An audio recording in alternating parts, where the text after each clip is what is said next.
What's up, guys? ArtistVersion1 here, and welcome back to another edition of the Three-Way Dance Wrestling Podcast.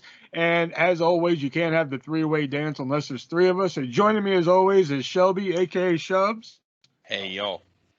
And joining me, as always, is Styx himself, Nick. Man, I love Styx. I saw Styx 7 years ago, 7 years and 2 weeks ago, actually, about that. I forgot to think of an 80s reference, so I had to think of that quickly on the spot. Domo Arigato. Yeah. Oh, damn. Did I technically already use that one? Because I called you Mr. Roboto for weeks. I forgot they sung Mr. Roboto. Well, because when I think Styx, I think I'm sailing away. I don't think Mr. Roboto. Everybody would think that. Nobody would think Mr. Roboto because actually most in the band besides former lead singer Dennis DeYoung actually hate that song and they haven't played it live in many, many years. Oh. All right, well, there we go. All right, so we got a packed show here for you tonight. We're going to talk about the most recent pay-per-view here, which was Money in the Bank. Of course, we're going to do all the other favorites that we do. We're going to do the news, the vintage pick of the week, the wrestling fact of the week, the sports solicit of the week. We're going to do it all here. It came from eBay, which we're going to see if old Shubsy can tie it up here tonight. Here we go. And, of course, the three-word dance, which I'm starting to like a little bit more than the eBay game. I'm letting you guys know. All right, so let's get right into the news cycle here, which even though a lot of shit happened, it doesn't really feel like a lot of news, though. You know, it's really weird. So the first thing here, looks like the internet wrestling community is a little butthurt over Monday Night Raw because NXT champion Karrion Kross debuted on Monday as he went against Jeff Hardy. And he lost in under 2 minutes to Jeff Hardy. Oh, my God. He lost. So, Shelby, what are your thoughts on this? Fucking stupid. Oh. So fucking stupid. Oh. I honestly... You kept saying that they were going to screw him over on the main roster, and unfortunately, naively, I had my doubts, and now I submit. To quote one Matt Hardy, it was absolutely wonderful. Even if Jeff put his foot on the rope, I don't care. That was absolutely just magical. Yes. I actually stopped watching Raw after I didn't write it in my news cycle, but Keith Lee returned Monday. But I stopped watching once he answered the open challenge, though. I went and did a live show, and it wasn't until later when I was just like, oh, yeah, I forgot Karrion Kross debuted. Not that I really gave a shit, but I was like, I wonder who they sacrificed to him.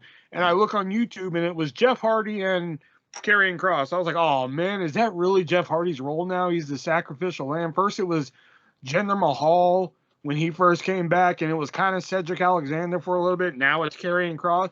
And then I watched the clip, and he fucking won. I was like, what? Yeah. And apparently, Twitter fans and keyboard heroes, they are upset about this.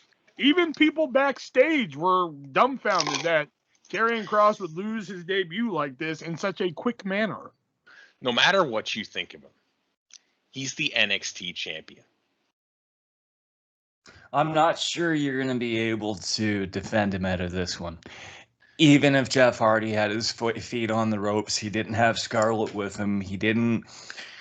He's still the NXT champion. I don't made care. NXT look fucking terrible. Yeah, that might too. as well just scrap the whole fucking roster now. Well, in fairness, though, as much as I fucking hate to fucking defend Karrion Kross, when you have a guy that they're building up like Karrion Kross on NXT and have him go through people like Finn Balor, Oni Lorcan, Gargano, the five-way match that he competed in your house, when he just looked like a fucking beast in them, and then to come out to lose to Jeff Hardy in under 2 minutes with feet on the ropes, it does kind of give the wrong intention. Yeah, 100%. It does, but that might have been by design. Well, I'm sure it was by design, but they'll spin this. I'm sure they'll spin this into a story of he needs Scarlett to be with him in order to win. But he doesn't, though. But they're gonna do that because it's WWE, and we know they're gonna insult our intelligence. So I mean, we might as well just accept that now. Yeah.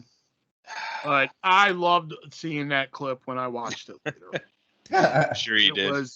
It was, as Bobby Roode would say, glorious. Okay. Speaking of Jeff Hardy, he also has his No More Words theme back too. Yep. Really? That was part of his. Oh, that was hell part yeah. of his contract negotiation. He was like, when fans return, I want that theme music back, and they said okay.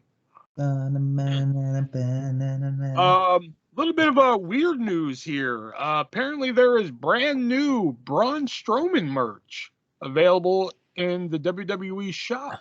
So that is leading to some speculation. Is it leftover Strowman merch, or does Strowman have an impending return coming? I'm thinking he's coming back because he is with Raquel Gonzalez. I think going back to that lucky man. Yeah, going back to his release, like there was talk at the time, it was just a way of cutting his contract so that they could sign him back at a lower rate. And so I'm thinking that they have negotiations or have signed him at a lower contract and he'll come So back at shitty. SummerSlam or something like that. That's what I was thinking. Instead of cutting them just to re-sign him at a lower rate, couldn't they just renegotiate a contract? I'm not familiar with contracts. Yeah, I'm pretty sure you can do that because his contract's up. Or maybe it wasn't up yet, though. Well, Maybe it wasn't that's up why. yet, though, and it Yeah. was like a $3.5 million deal or I something know he like was that. making ridiculous money. If like, they for- classify it as a budget cut, that way they can go back to him during the 90 days and say, okay, what if we give you $2 million versus the 3.5 for the next 2 years? Now that we know our revenues are good, you come back. Here's your merch. Like, I mean, I'm thinking he's coming back though. I mean, I Okay. just can't see they would release more merch as a leftover, especially Yeah, at because that'd full be an odd cost. play. At you know? full cost too, not to mention. Yeah, that's true too. All right, we actually have some. Believe it or not, we actually have some Impact news here. Chelsea Green returned to Impact. The former Laurel Van Ness, but she's Laurel Van Ness no more. But she's still the hot mess. Which, God, this is like the Aleister Black, Tommy End, Malachi Black thing all over again. But she returned as a tag team partner of her fiance Matt Cardona in the at Slammiversary. But she was not the only one who showed up at Impact, because we also had No Way. Not No Way Jose. No way Impact. No Way. Why I'm just like, why didn't they just call him Jose? Why didn't they just call him Jose Jose Valenzuela? Impact. Jose Valenzuela. Yeah, that too. But like, It if they would- wanted to just bank off of that, like, just call him just Jose. Or No Way Valenzuela. Not Yeah. just No Way. That makes no fucking sense. It pisses me off. Just when I thought that Impact could no longer piss me off after almost 2 decades of bullshittery and nonsense and not being shot behind the barn like old Yeller, they come out with this, and I'm like, are you kidding me? Are you kidding me? And speaking of debuts, they also had the debut of New Japan Pro Wrestling Heavyweight Champion Jay White, Switchblade. Jay White, is that his nickname, Switchblade? Yeah, Switchblade. Okay, Switchblade. Switchblade Jay White. But the interesting side note that I read on that is that they were actually set to go off the air before he debuted. What? Yeah. Why? That's what I Why found would you weird ever do about that? That's what I found LOL TNA. That's what I read. That's the story I read from WrestlingHeadlines.com. Is that, like, apparently his debut, like, I don't know how they were going to do it, but they were going to go off the air before he debuted. See, that just speaks old school TNA. Like that. That's just somebody shoot that company behind the tool shed and just put it out of its misery, and we Just can do it in broad daylight. I think it deserves to be done in broad daylight at this point. Just Does shoot it, it, and though? then everybody keeps moving. They don't even have to make headlines with it. They could just quietly go away, and everything would be fine. Tommy Dreamer can go back to running House of Hardcore, and Tommy Dreamer should just retire. Well, I mean, the man needs money. Well, yeah. What did Tommy Dreamer do to you? He needs to go on a diet. I mean, he's chunky. Yeah. And he needs to like figure his shit out, because working for the lowest company in the business, and like, I mean, shit, Impact's even worse than Well, at least MLW. at least they're feeding him. Well, are they though? Like, I mean, come on. We just said he was chubby.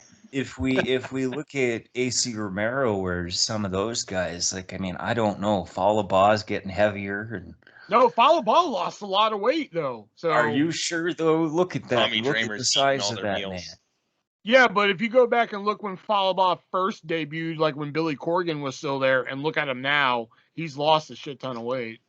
So Well, I don't know. Maybe they're not feeding him. I don't know. Who knows? I don't know. Who knows? WWE has the coloring crew, and TNA has the fucking dinner party or the lunch sandwich crew. Headed by AC Romero and Tommy Dreamer and Falaba and Johnny Swinger and poor old No Way, who's just yeah, Daddy, you got some sandwiches for me? Yeah, Daddy. Yeah. Yes, Daddy. Okay. That's enough about Impact. Yeah. We spent way too much time on Impact today. Yeah. Coming out of SmackDown, looks like there is a new hire in the WWE, and that is Harry Smith. Yeah. Looks like internally he has been hired. He did work a dark match for the first SmackDown in front of a live crowd in over 400 days. He worked a tag team match, teaming with, I believe, not Shane Thorne. Worked the tag team match against some NXT. Oh, Austin Theory was the tag team partner. There it is. Yeah. Austin Theory was a tag team partner against two of the breakout tournament guys in NXT. One was named Odyssey. I don't remember the other one. Odyssey Jones and Asher something or other or something. I don't know. Thank you. I thought it might have been Ikemen but it wasn't. So. Ikemen, yeah, the guy who lost in the first round. Yeah, that was a waste of my fucking time. Anyway. Yeah. To fucking you're Brendan Vink under another name.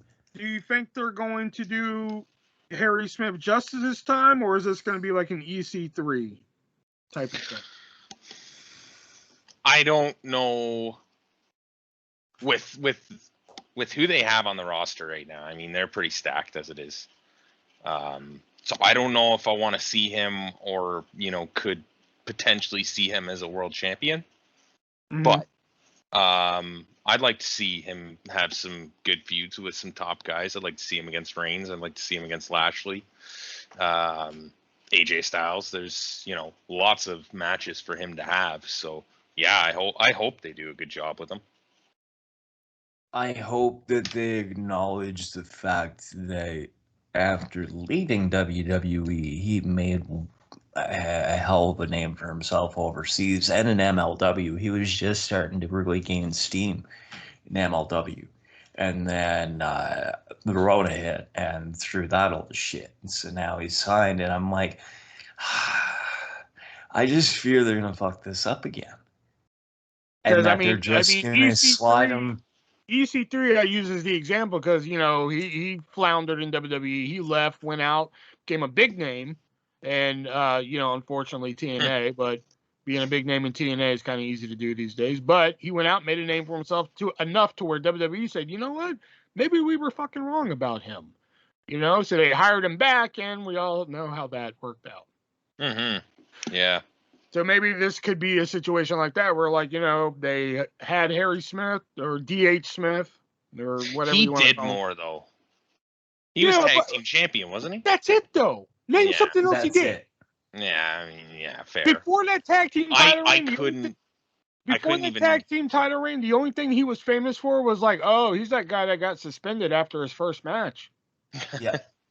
I couldn't tell you what EC3 did his first run though. I couldn't even tell you one single thing he did. Did he win a title? Yeah. Derek Bateman. Yeah. He but was and I forgot his name. He was rookie to Daniel Bryan.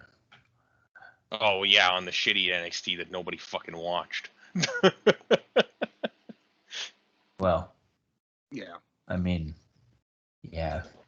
The first season maybe, but I think I watched the first two and I watched some of the third, and then like when they did the Redemption one, I was like, oh, Redemption, this sounds like a good idea, and then that just went off the rails. It just became like Superstar Light. Yep. You know? Now with the fans returning, I don't know why people made this a big deal, which is why I want to mention it. But one of the big things people were talking about was that Raw and SmackDown have a new set. And all it is just a bigger screen. Yeah. Yeah. Yeah. I mean, it looks nice. I mean, I'm not going to rag on it. But like people are just like, oh my god, the new Raw and SmackDown set, it looks fucking on. I mean, they act like it's the second coming of Max Moon or some shit. Yeah. You know? I mean, it's fine for like Raw and SmackDown and Superstars and whatever else, but like, I mean, I'd really like to see something special for their, you know, pay-per-views or whatever the hell you want to call them. Yeah, you want like the creative sets back. Yeah, at least for those shows. I can understand because, you know, you try and make Raw and SmackDown interchangeable so it doesn't cost more money to set them up. I can understand why you would want just a simple screen. And they can do some pretty cool shit with those screens, but yeah. I mean, like I said, it looks nice and shit, but like people are just like, oh my god, the new fucking sets, holy shit. I'm like, dude, it's a giant screen. Yeah, it's a giant like if screen you expected anything else, you were pretty stupid. Yeah. Well, once they were like, oh, we're gonna have new sets, so I was expecting something maybe a little different. I was expecting something. I wasn't expecting the giant fist back or anything, but like damn, slightly different between Raw and SmackDown type thing. Yeah, you know, something, man. Like yeah. You know? And I didn't know if we were gonna mention it in the Money in the Bank review, but I figured we go ahead and mention it right now. But it seems that WWE has made another name change. Any of you happen to know what I'm referring to? No. She is no longer Nikki Ash. She is Nikki ASH. Oh. I haven't seen her since this gimmick started, so I thought they were doing that the whole time. No. It was Nikki. It was almost a superhero, Nikki Cross. Yeah. Then it became almost a superhero, Nikki Ash. And then at Money in the Bank, they started billing her as Nikki ASH. Almost a superhero Nikki Ash. That was like her whole thing. Yeah.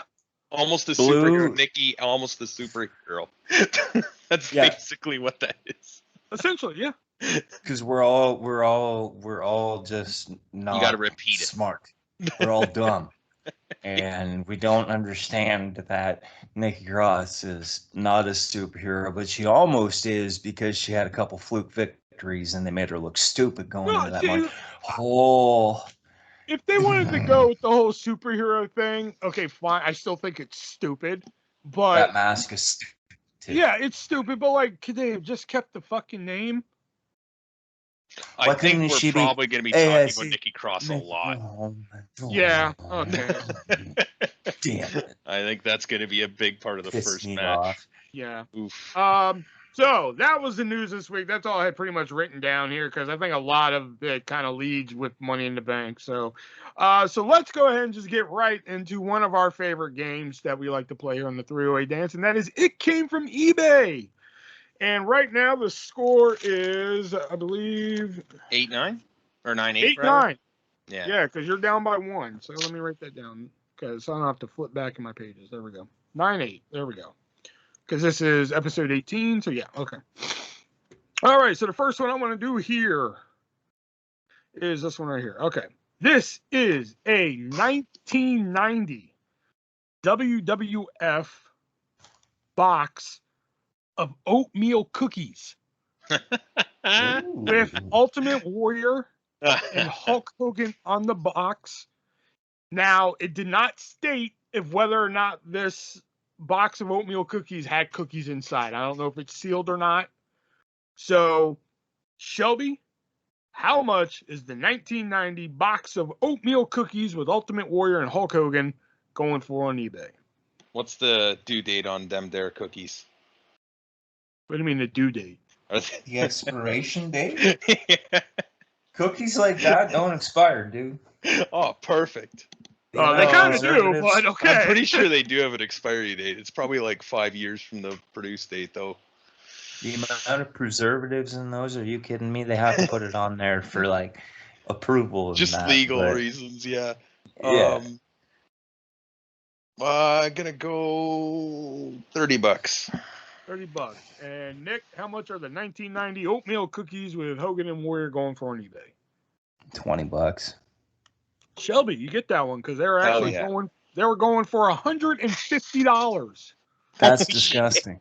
That's ridiculous. How many cookies are supposed to come in this box? It's like a box of like is Canada familiar with Teddy Grahams?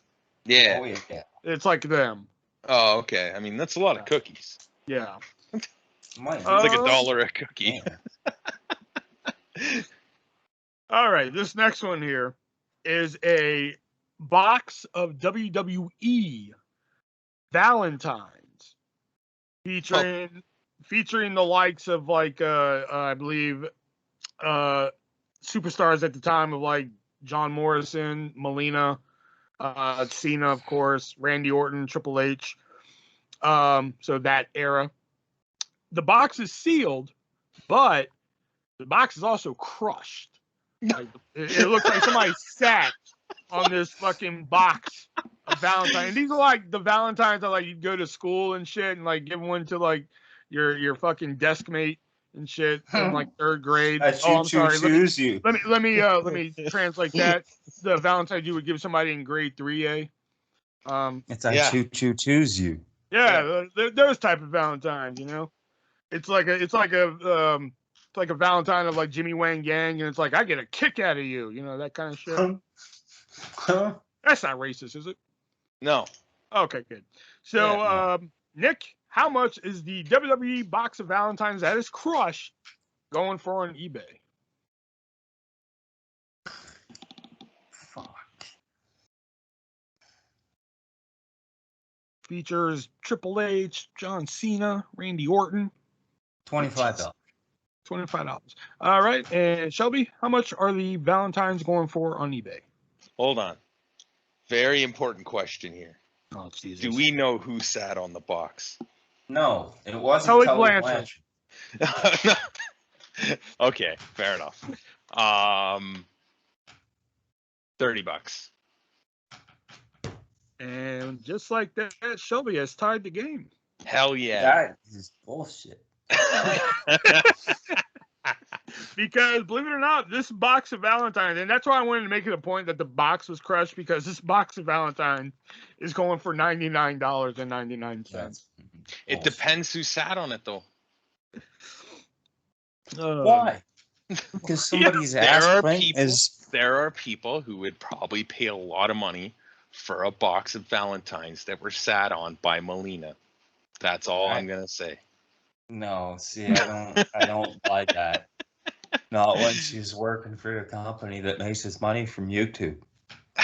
That's probably all the more reason they see her more often. Power. All right, and for the ass blaster item, I'm gonna give Nick the choice since he technically lost the game here. So, would you like to do a item from Ultimate Warrior, Hulk Hogan, or The Rock? The fucking Hulk Hogan. Hulk Hogan. I'll break his back. I'll make him humble.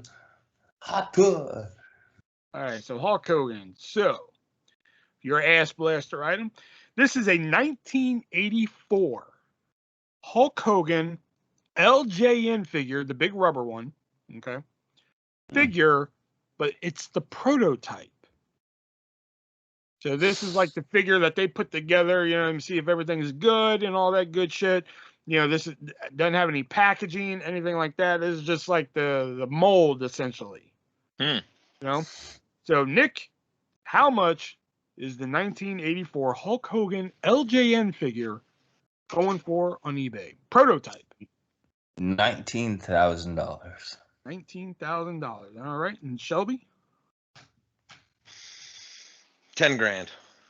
10 grand. Well, Nick, you got that one because it's actually going for $120,000. Holy shit. Wow.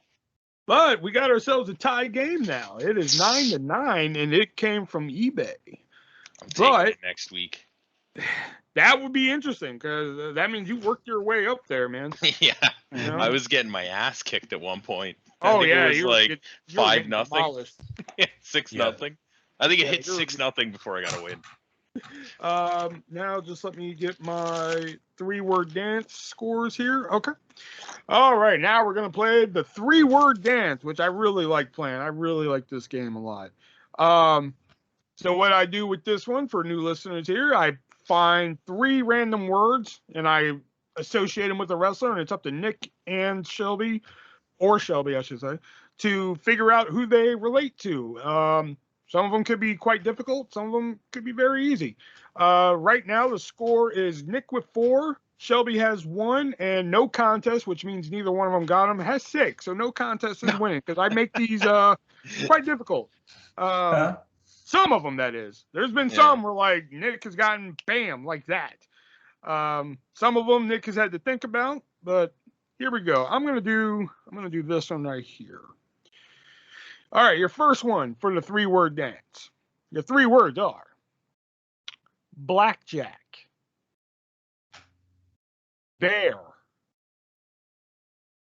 and bag. Jake Roberts. Shelby! Holy shit. Wow! Impressive. Blackjack, of course, the famous, you want to play 21? I got 22. You got blackjack? I got 2 of those too. Bear. Wait, what did I miss? What do you mean, what did you miss? Oh, it's Jake Roberts? Yeah. Oh, okay. Something cut out on my end then. Oh, okay. Bear, Grizzly Smith, his father, Grizzly Bear, and bag, he carried a bag to the ring with a snake. I got it solely off the bag. Wow, that's even more impressive then. Yeah, Bear, I was just thinking like he was a big dude, big hairy dude. I wasn't even thinking of his dad. I don't know why. All right, now I'm gonna make it even harder then.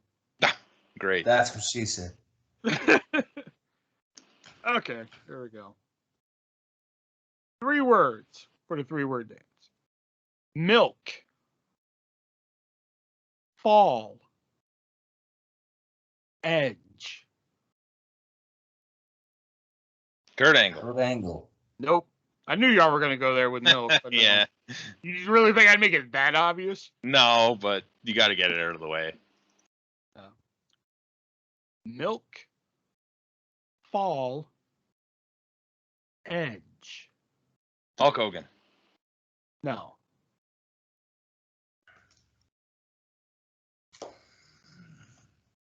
Owen Hart. Yes, Nick. Oh, Very good. Damn. Milk, because he does that promo, like say your prayers, take your vitamins, and drink your milk.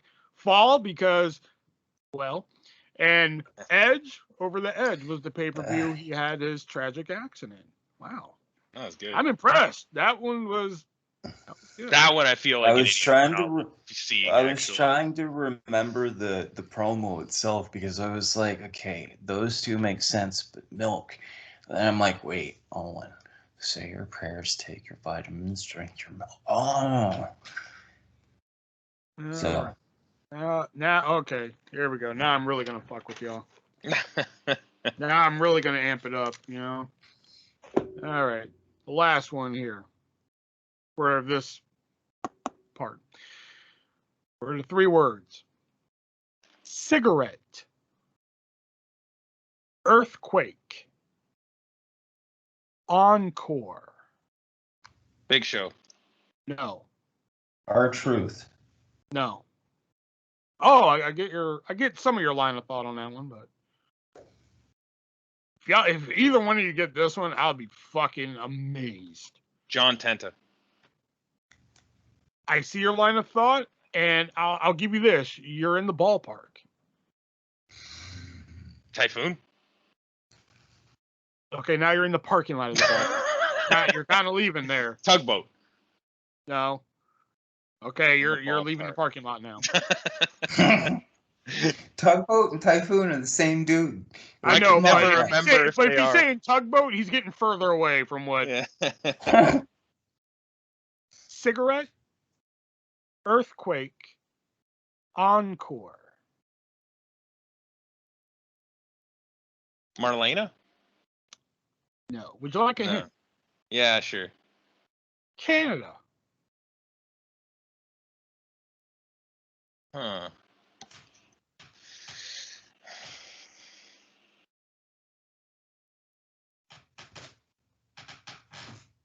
Fuck. Remember, no particular order. You can put these words in any order. Earthquake, encore, cigarette.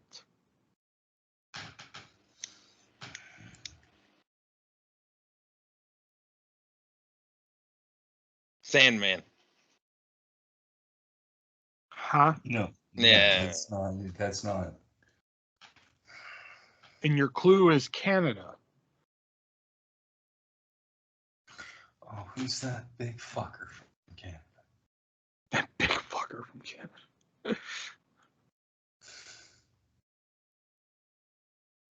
Cigarette, earthquake, encore.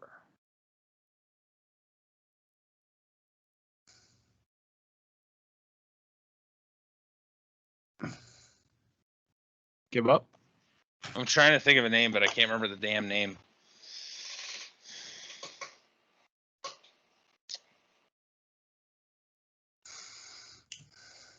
Oh, what the fuck is his name?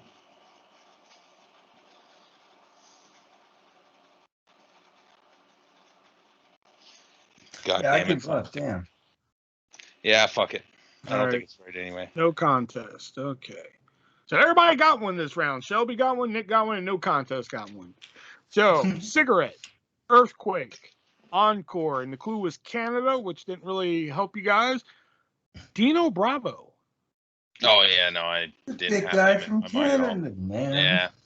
Cigarette, because after a wrestling career, he was selling his own rolled cigarettes, which eventually got him killed.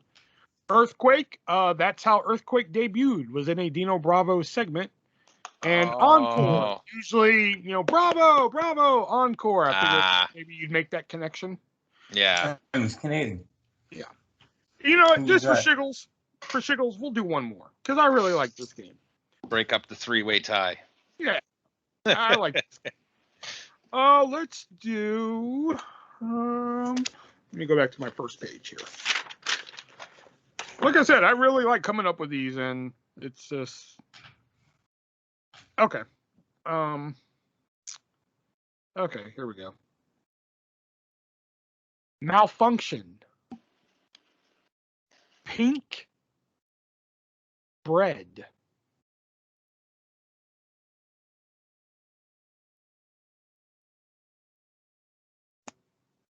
Malfunction. Pink bread. Jim Neidhart. No. Yeah. I had to stare at the words for a second, like, how's he getting Neidhart? There's literally one word. Gold dust? Huh? Believe it or not, Shelby was closer with Jim Neidhart than you were with Goldust. Oh, see, I was just. Yeah, never mind. I can't justify that. It just kind of came up. and I'll give you a clue because I can tell y'all are already stuck. Your clue is Kendrick. Eva Marie.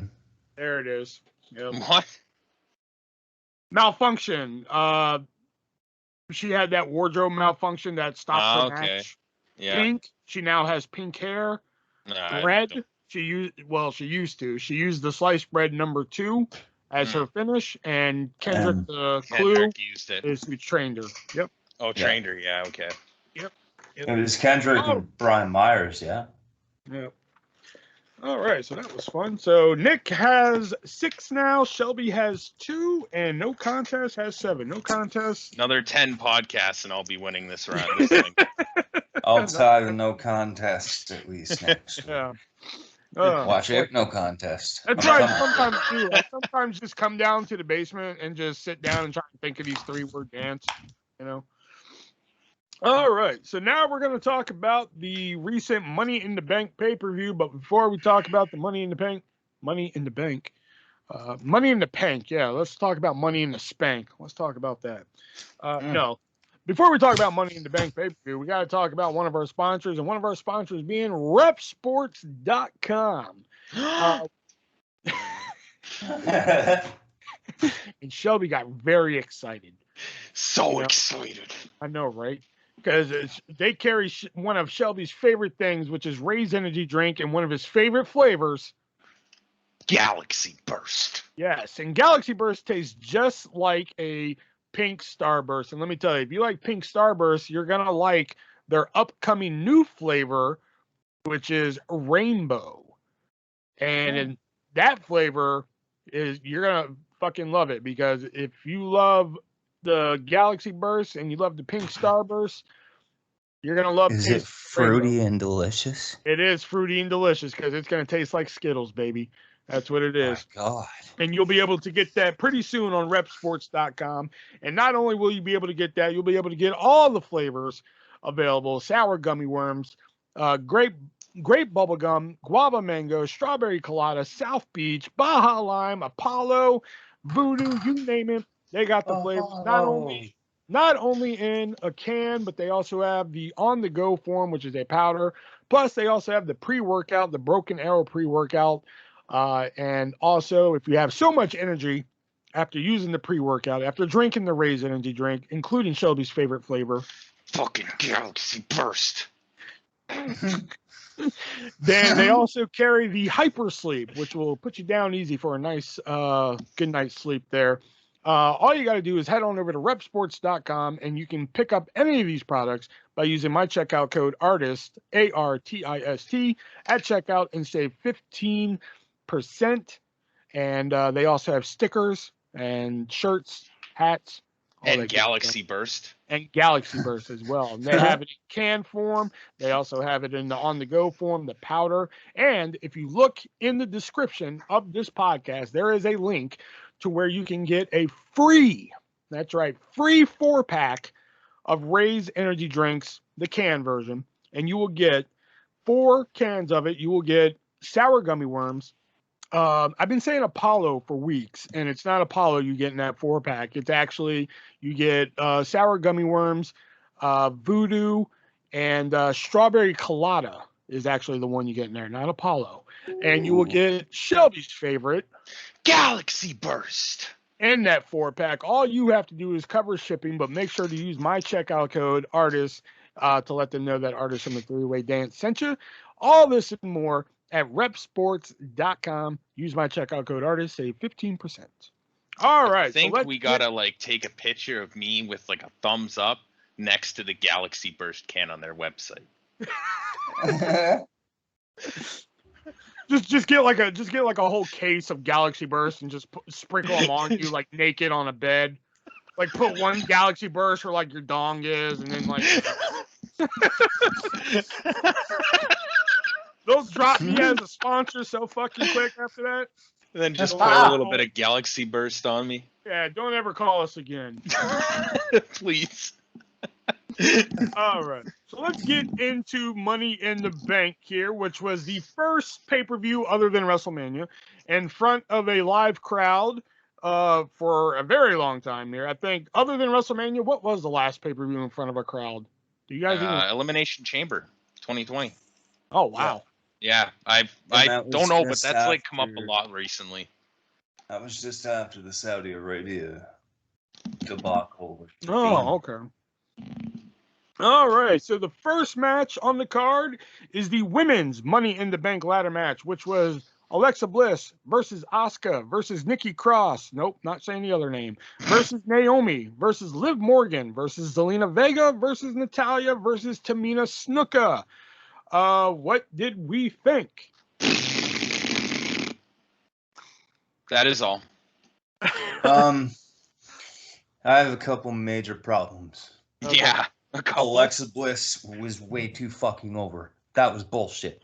There is no way that after WrestleMania and after all of her bullshit on TV with the making Reginald slap people and Nia slap people and all this other horse shit, there is no way you can expect me to believe that many thousand people actually care that much. And I don't care about suggestive photos on Instagram because anybody can do that. But they do. But here's the thing, though. Okay, here's the thing. Here's the thing, though. Wait a minute. Come on, man. Wait a minute. Let me defend that. Other than WrestleMania, all right, WrestleMania was limited to like 25,000 people in a 100,000 people stadium. Okay. This was the first fully packed WWE show since 2020, like Shelby said. So practically anybody who walked out was over. And well, I think that's going to be a thing for months to come, too. I mean, fuck, even Tamina was over. And don't get me wrong, I love Tamina. But, like, Tamina is not really well known to the WWE universe, and even Tamina was over. Yeah. You say that, but when they buried Alexa with those ladders, the crowd shit all over it. Well, they were booing because they like Alexa. Not to mention, Nikki shouldn't have won. Liv Morgan should have won that match the way she was built up. They built up Nikki on a fluke. Again, the finish was shit. I wasn't sold. I will say I wasn't sold on the lineup going into the match because it's like a really mismatched lineup of women, but the mix worked well. I will say that. I just don't agree with the winner. I don't agree with the finish. I don't agree with people thinking that Alexa Bliss is all that and a bag of fucking candy. And that stupid doll. Here's what I wrote. Here's the notes that I wrote down. And that is, like, you know, for a while, Alexa Bliss has been wrestling in, like, the little dress and shorts and everything. I was seriously writing this down when she was in the ring. I was like, Alexa Bliss ring gear. And then that's when she ripped off the whole dress and she put on, like, her old, like, two-piece ring gear. And then I was like, never mind. I wrote down never mind. I was like, okay. There went that whole thing. Then Liv Morgan had on ring gear that basically said, hey, everybody, look at my titties. I thought they were eyes at first, but I realized they were. I thought they were dollar signs. That was the point. No, I thought they were dollar eyes. signs. Were they? No. Oh, okay. So I didn't see it right the first time. I was a little worried at first that Naomi was going to win this because I found it really weird that they were randomly showing her winning the women's championship at Elimination Chamber a couple of years back. Did y'all notice that? Sorry, say it again. They showed Naomi, like, when Naomi was coming out. Oh, yeah. Well, they showed her winning the women's championship, and I was like, why are they showing that? Well, they did it for, like, anybody who won the women's championship, basically, in that match. They showed, like, I think, did they not show, like, well, they showed Alexa winning the match, and then they showed her winning the belt. Didn't they show Asuka winning the match and winning the belt, like, last year or something? I think they did it for, like, multiple entrants. Oh, okay. Maybe Naomi's the only one I really, like, pointed out then. The only reason she was on there was her entrance. That's the only reason. Well, that, and I guess she's kind of a women's ladder match specialist, but if no matter what that show was, they would have had her on it for her entrance alone. I wrote down Alexa Powers ... because I was worried when Alexa, like, when the ring cleared, when Alexa was, like, doing her whole statue bit where she was just stood in the corner and waited. Yeah. When she got in the middle of the ring and put her hand up and looked up at the briefcase, I was like, if that fucking briefcase moves, Yeah. That's it. I'm done. It didn't, and Mhm. I was like, holy shit, maybe they're gonna do it right this time. And then it got to the spot where her and fucking Zelina Vega were on the ladder. And after that spot, I fast forwarded. That was fucking stupid. I really like Alexa Bliss. I did not like this fucking spot. I don't like the hokiness of this fucking character. I don't believe that they had to throw a million ladders on her to keep her down. Honestly, when I saw that ladder spot happen, they threw all the ladders on her, I was like, holy fuck, she's winning. I honestly thought she was going to win from that spot. And then Nikki Cross did a crossbody onto everybody in the ring. Vega That wasn't even took hit with forever. that. Vega wasn't even hit with that crossbody, and she went down. This was a fucking terrible match. I didn't This was see the worst Nikki. match I on the show. didn't see Nikki winning coming. I didn't see that No. one coming. No. I wrote that down. Now, my gripes with the match were it was short. You wanted more of this bullshit? The 2 Money in the Bank matches combined were actually shorter than the fucking main event. But no, here's why I wanted more, because they were like, I'm not asking for these girls to kill each other, okay? But there was like let me use Cameron Grimes and LA Knight, the most recent ladder match, as the example. All right, they didn't go out there and kill themselves either, but there was, in usual ladder matches, there's always that one holy shit spot. Usually it's the match finisher. Usually it's like one big, you're going to get a couple ladder spots in every now and then, but like there's always that one fucking like, holy shit. And this had none of it. Yeah, a couple of the girls got hit with the ladder and shit like that, and Naomi did some let me jump off the ladder type of shit. Nikki Cross did some jump off the ladder shit. But like with LA Knight and Cameron Grimes, there was that spot where he dumped the ladder over. Cameron Grimes fell over the top rope, landed on the ladder. Boom, matches over. LA Knight wins. This had no major fucking spots in it. I've only seen, this is probably the second or third, third or fourth women's ladder match, women's Money in the Bank ladder match I've ever seen.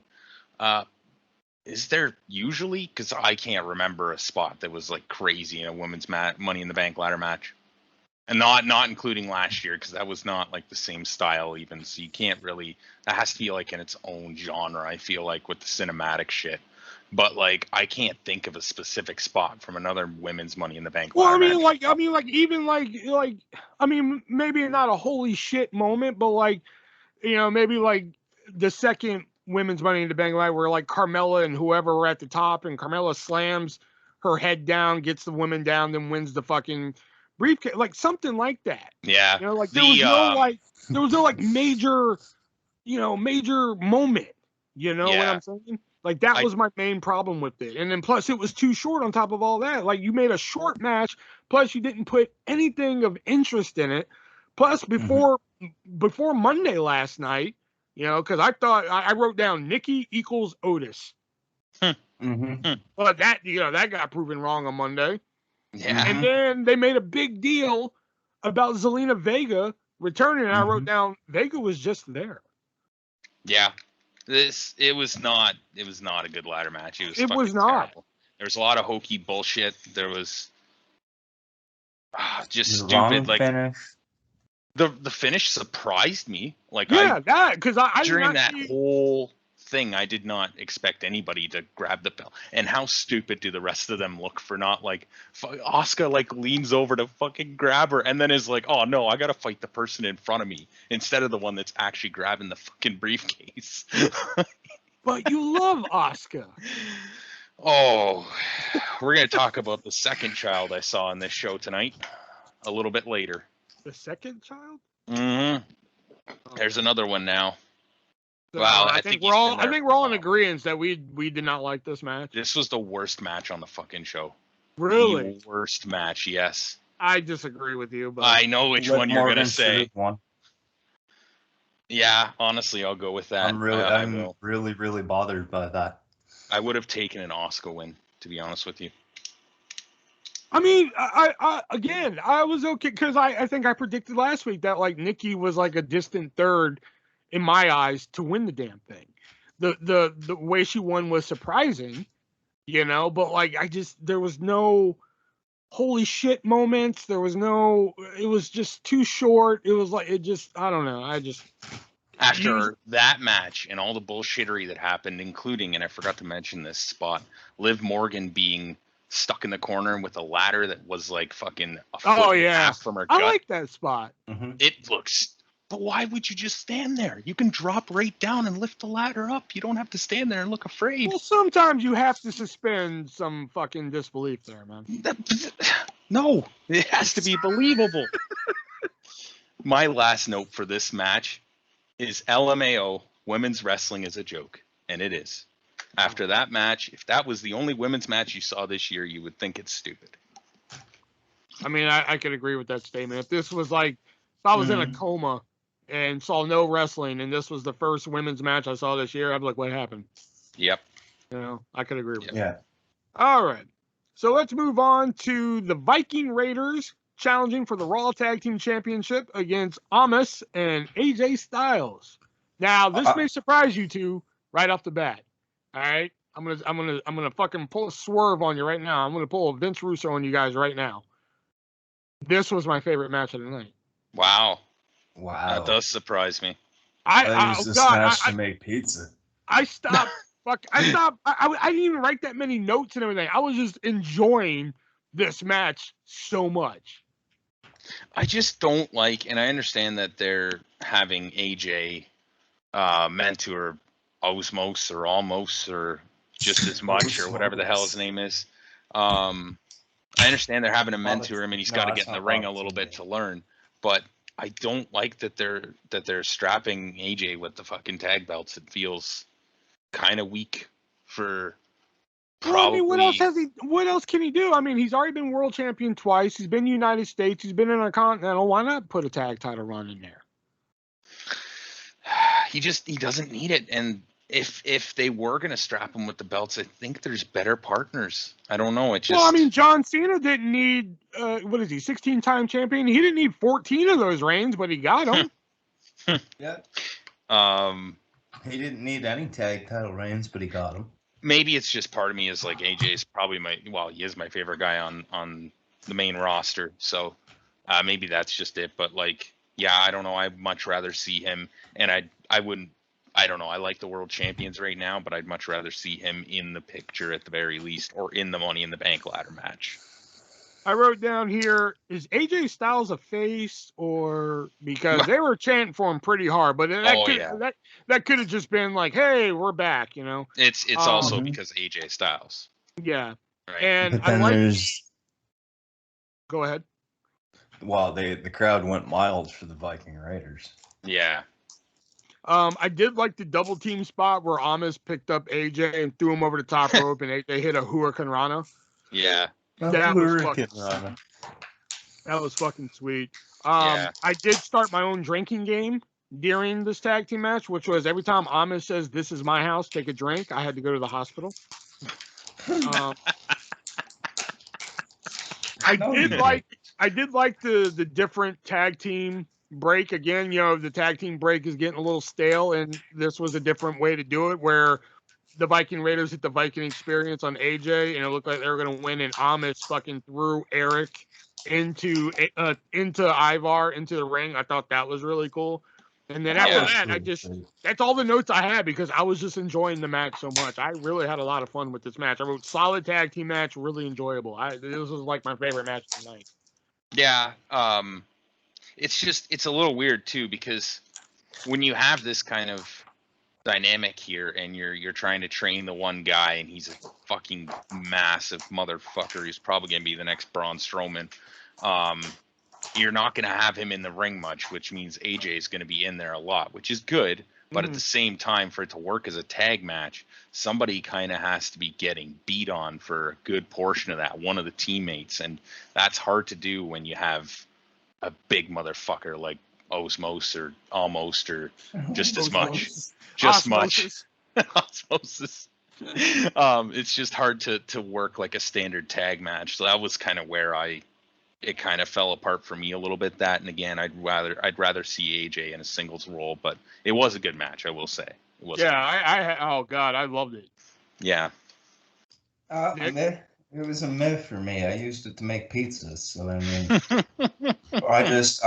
I've never really been fans of the Viking Raiders. I'm not sold on, and I just feel like it was just kind of there. They could have swapped it with the Usos and Mysterios, and I would have been happy. But yeah, I think I would have maybe rather seen that match, but I mean, this one again was good. So Shelby, you're hired back. To anybody listening, we are looking for a member of the Three-Way Dance Wrestling Podcast because Nick is out. And, hey, come on now. Just upgrade my mic. You went and made pizza during a great match. This is like fucking Shelby going to smoke a cigarette during the fucking tag team match in NXT. I could still hear it. Hey, I've been fired from the podcast 10 times now, so you could take one. Hey.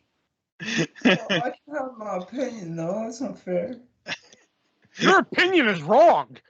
That's where we're at. Because this was an awesome match. I loved it. All right. Moving on to the WWE Championship match. Kofi Kingston challenging Bobby Lashley.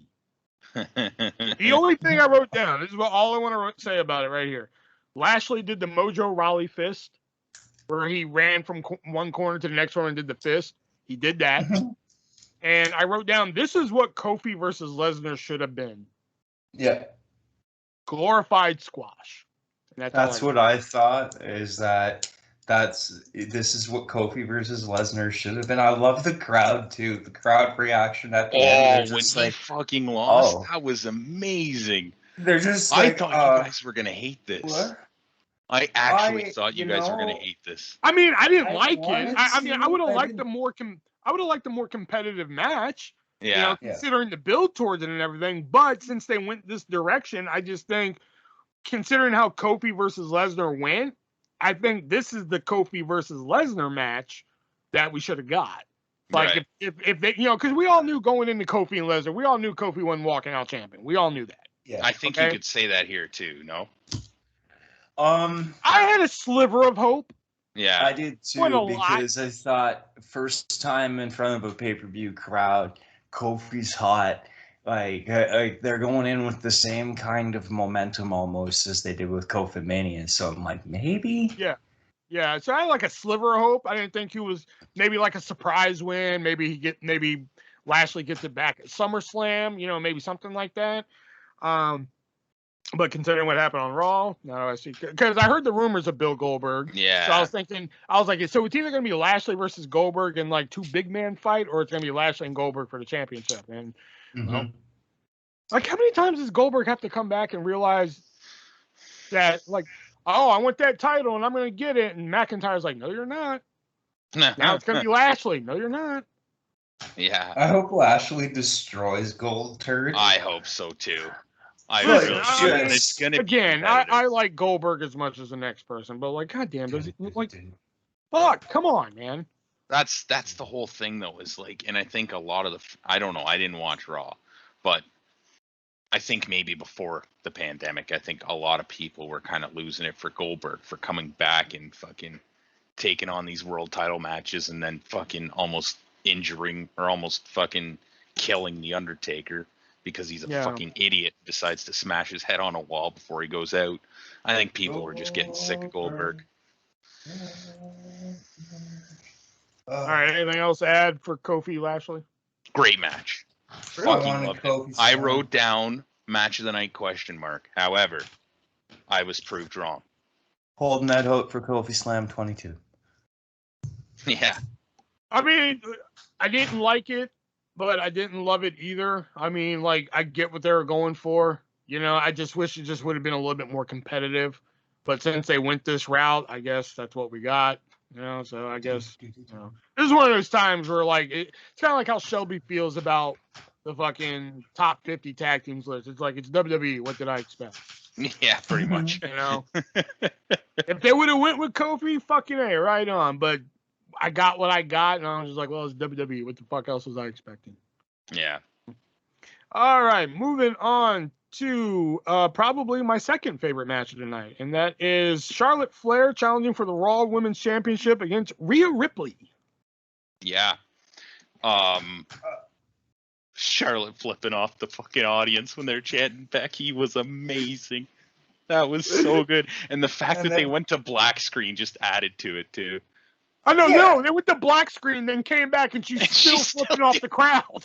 Yeah. What was the point of the black screen? Well, I think she stopped doing it, so they took the black screen away, and then she did it again. They're like, oh, shit, well, we'll just leave it this time.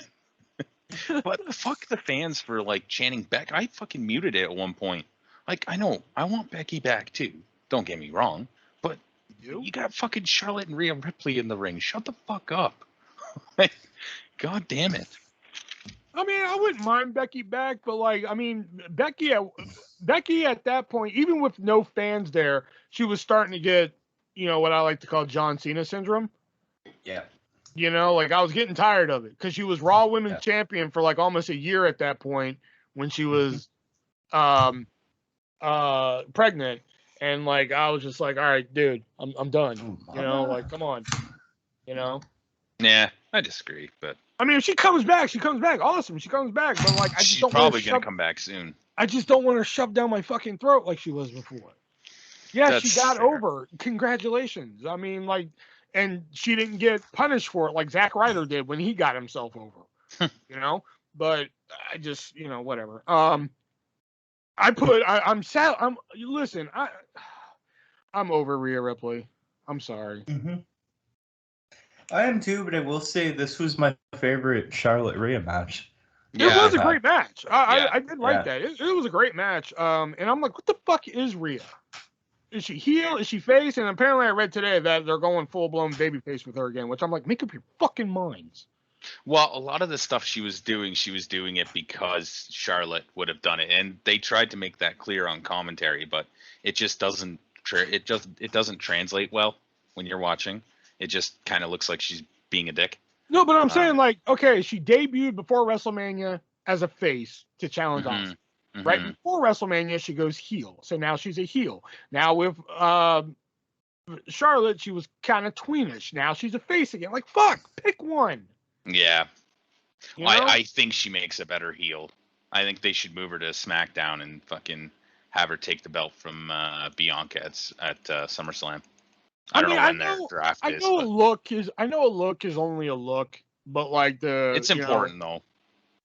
It is. But the look that I showed you on the autograph I have of Rhea Ripley, that's the Rhea Ripley I wish she still looked like. Yeah. Yeah. You know, that's the Rhea Ripley I liked and everything. Yeah. Mm-hmm. Yeah. But like, yeah, this punk rock gothic chick fucking look, and I don't know. Ever since she's come to the main roster, I've just kind of been over Rhea Ripley. I was kind of getting over it in NXT too, but she was having some great matches with Raquel Gonzalez that I was just kind of like, all right, I can forgive this. But ever since she's come to the main roster, I'm like, I'm fucking over it, dude. I think Royal Rumble was like the last time where I was just like, okay, Rhea's pretty cool, but other than that, I'm fucking over it, dude. I feel like Rhea's just like what they wanted Ruby Riott to be, and that's why they then fired Ruby so that they wouldn't have two punk chicks. Oh. But Ruby did it better. And then I wrote down Charlotte Flair. I was like, Boston Crab? Like, why did she just randomly lock in a Boston Crab? Why wouldn't she just try for the fucking figure eight? Just to show that she has more submission moves she can whip out at any time. Okay. She doesn't always have to do the figure eight. And one thing I did notice, I guess, you know, Shelby hates all the plastic surgery that Charlotte's done to her face, but I wouldn't say hate. Apparently it's done her good because, like, go back and look at the first Charlotte Sasha Banks match on Raw, and like Sasha, like, you know, goes for a pin, and Charlotte gets up and's like, "You will never beat me, ever." Look at Charlotte's face, and it's like really derpy. You know, that was always my major complaint with Charlotte, is that she always has these like really derpy faces when she does. But with all the plastic surgery now, those derpy faces are gone, because I think she was like making one during this match, and it wasn't derpy. You know, so that's what I really liked. And then I wrote great match because it was a good match. Yeah, it was. All right. So that was, and now we move on to The men's Money in the Bank ladder match, which was just before we get to that, okay. The other child, Mr. and Mrs. Riddle, your son is ready to be picked up at the fucking security room. What a fucking joke he has become. For like an ultimate fighter and a guy who used to beat the shit out of people, he is such a fucking dweeb now. I'm going to start shutting off the TV whenever he's on. I'm in Mama's Basement done. does that to you. Yeah, I think it does. I think it does. All right, the men's Money in the Bank match, which is Kevin Owens versus Riddle versus Drew McIntyre versus Shinsuke Nakamura versus John Morrison versus Ricochet versus Big E versus Seth Rollins. And the first thing I wrote down was King Nakamura. That's all I wrote down. Like they just took the King gimmick and just put it on somebody else, man. Yep. The one thing I fucking hate about the King of the Ring thing, they fucking they did a match for it and put it on somebody else, man. I'm Rick Boots. Oh God, he's another one that needs to be slapped. I think that fucking WWE is actually they actually run like a daycare in the back, and then like so they get Asuka and little Riddle and fucking Boggs. They just all like hang out back there, and then McAfee. They're not paying. Yeah, Pat McAfee is another one. They're not paying enough attention to these people, and they just start wandering off into the fucking arena, into matches and into promos, and it's kind of disturbing, actually. Otis. No, Otis is serious now. For the Academy. Right, yeah. Oh yeah. Not serious enough to be in the Money in the Bank ladder match, apparently. Yeah. Because he's doing it for the Academy. Oh. That's his thing right now. Oh. Yeah. Anyways. I did like Seth Rollins' springboard knee to Shinsuke when he was doing the armbar on the ladder. I thought that was pretty sweet. I did like Kevin Owens' moonsault. That was pretty cool. Yeah. The second I wrote down this sentence, I wrote down the sentence, getting tired of this Rollins and Morrison team up. The second I got done writing that sentence is when Rollins nailed Morrison in the face with a ladder, so I just crossed that out. I did like the Rollins and Morrison team up though, and especially at the beginning when and by the way, what the fuck is a drip stick? That's not a drip stick, that's a spray stick. It doesn't drip. It sprays. Yeah, but his rap name is Johnny Drip Drip, so they call him call it a drip stick. I hate the drip stick and everything, but as soon as the crowd started chanting Johnny Drip Drip, I was like, okay, all right, fine. The fuck is a drip drip? Johnny Drip Drip. Is he just coming all the time? Ask Frankie Monet. Or is he pissing all the time? I can't tell. That you would have to ask Melina. You know, Matt Riddle he's using the RKO. Why aren't they calling it the RK Bro? Because that's fucking stupid. I know, but like it's like the most obvious thing to do. They're like, oh, Matt Riddle using the RKO for his buddy Randy Orton. I'm like, why don't they just call it the RK Bro? I know that's their tag team name, but it's. And that was one thing, I didn't write this down, but like, you know, in the weeks leading up to this, where he was just like, oh, I'm doing this for my buddy Randy, and I hope he's watching at home. I really thought for a split second that like Randy Orton was going to come in and help him win the Money in the Bank briefcase. Yeah. Oh, God. I marked out when Drew McIntyre got taken out by Big Shank. I was like, oh, fuck yeah, Big Shank. Yes. Yeah, but then Big Shank got it on Monday. I don't care. Big Shank got the fuck beat out of him on Monday for it. 20 chair shots, I know, but still. Big Shank. Yeah. And I wrote down a big difference between this ladder match and the women's one is that like everyone in this match, Riddle, Drew, Shinsuke, everybody here got like a moment. Yeah, it was Big E. And there was no bullshittery. Yeah. Except for at the end, I was reading the message board and it's like, oh, yay for Big E, but out of everybody in the match, Big E did the least. But he still got he still got his moment. He hit the big ending on Rollins. Sure, yeah, I Yeah, I guess. think so. I mean, he got the My biggest point, my moment, the main realistically. point is being that like, yeah, some of the women got their shit in. Which, by the way, I didn't mention this, but like Natalia was the fucking MVP of that ladder match. I thought it was Liv, but you know. Okay. You're wrong, but whatever. Where was I going with this? Oh yeah, everybody got like a moment, like Riddle got some RKO's in. He did like the fucking RKO to Ricochet off the ladder. Ricochet got that springboard thingamabob to the floor. Rollins got some shit in. Drew got some shit in. He did the double Claymore shit. Like everybody got like a cool little moment or spot in, whereas the women didn't. Like example, name a cool thing Tamina did in the women's ladder match. Didn't she? Did she grunt? I said a cool thing. That's something she always does. That's a normal thing. Well, I rest my case. I don't I care. mean, as always, Team Titties. Well, I mean, Team Titties. So. And that's a good thing.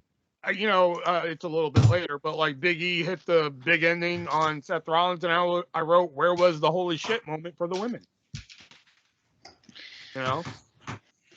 Yeah. Even the announcers were more excited for the men. Well, there's two different announce teams too. No, not the announcers. I'm sorry, ring announcers. I'm sorry.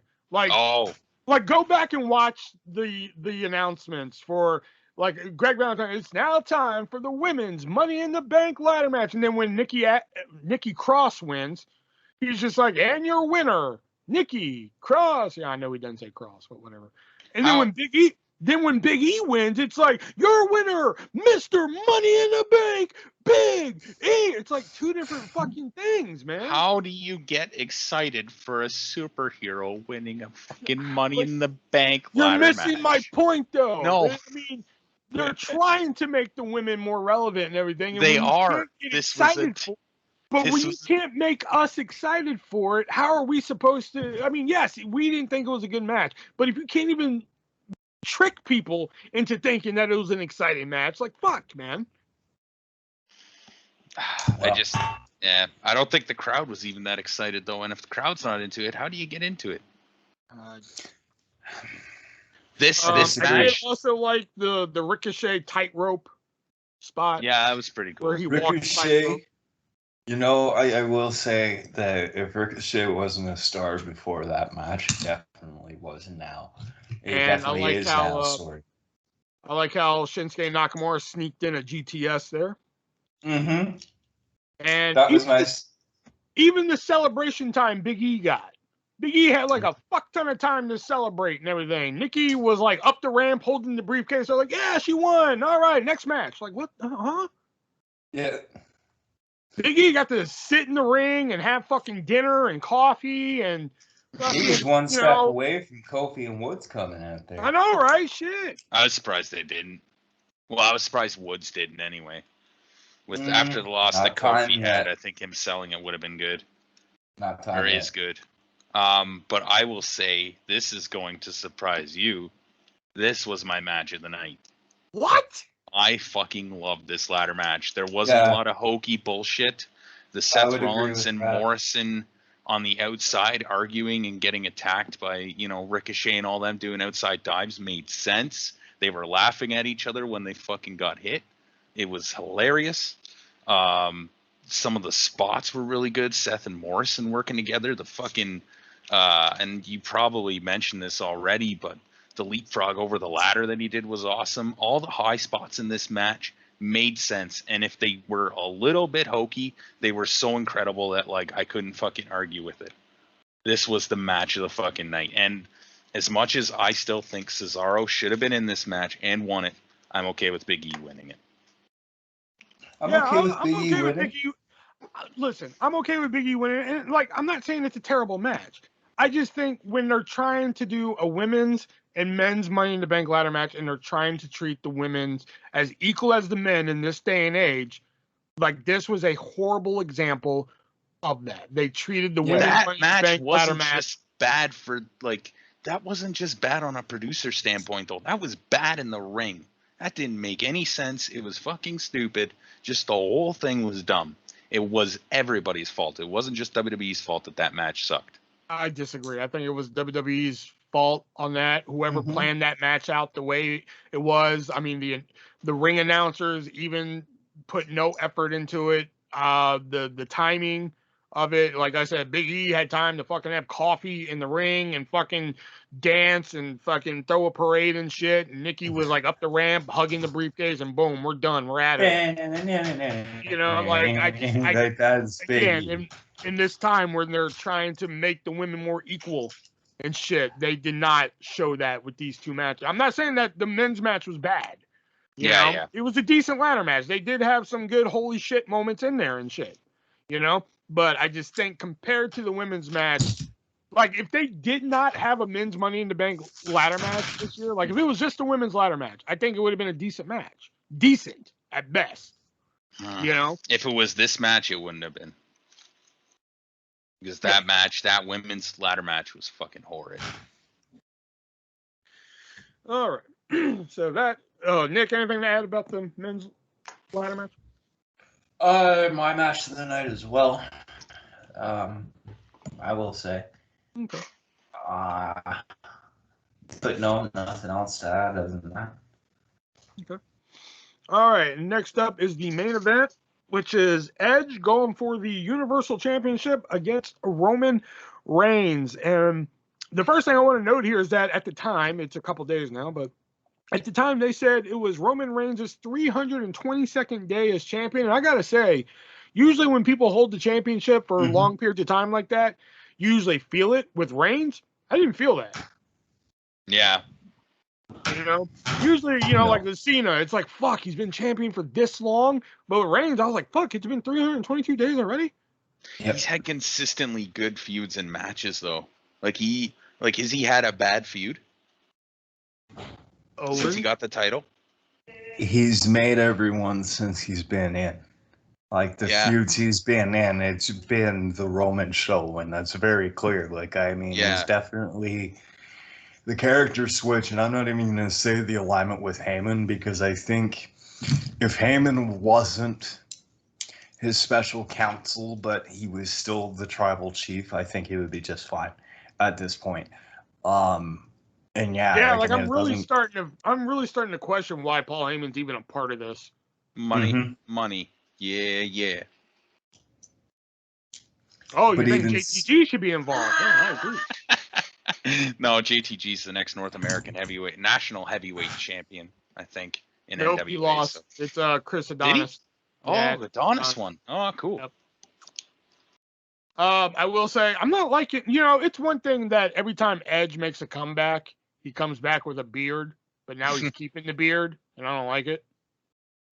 He's an old man. Old man Edge. Character. Notice how every time, go back in history, and every time Edge is out with injury and he makes his surprise return, he has a beard, and then it's gone. With a beard. Yeah. But now he's keeping the beard, and I don't like it. I wrote down, not liking beard Edge. Reigns' entrance is Undertaker length. I wrote down, which you can take as a good or bad thing, because that entrance music is fucking fire. That's my ringtone on my phone. It is, and he's building up suspense while he's walking to the ring as well, which is incredible. I mean, that's what Taker did. I don't know if y'all got this vibe from it, but at the beginning of the match, they were looking at the crowd. Like Reigns was looking to the left, Edge was looking to the right, and then they did the lockup. And then, they kind of pushed into the corner and did the shove into the face and everything. Did anybody get the feeling that they were trying to be Rock and Hogan at Mania 18? No. Oh, because that's what I wrote down. I was like, are they trying to be Hogan Rock? I got more of the vibe of Goldberg and Brock Lesnar at Mania 20. I think a lot of that was just fans are back and they wanted to bask in, like, the fucking just craziness, right?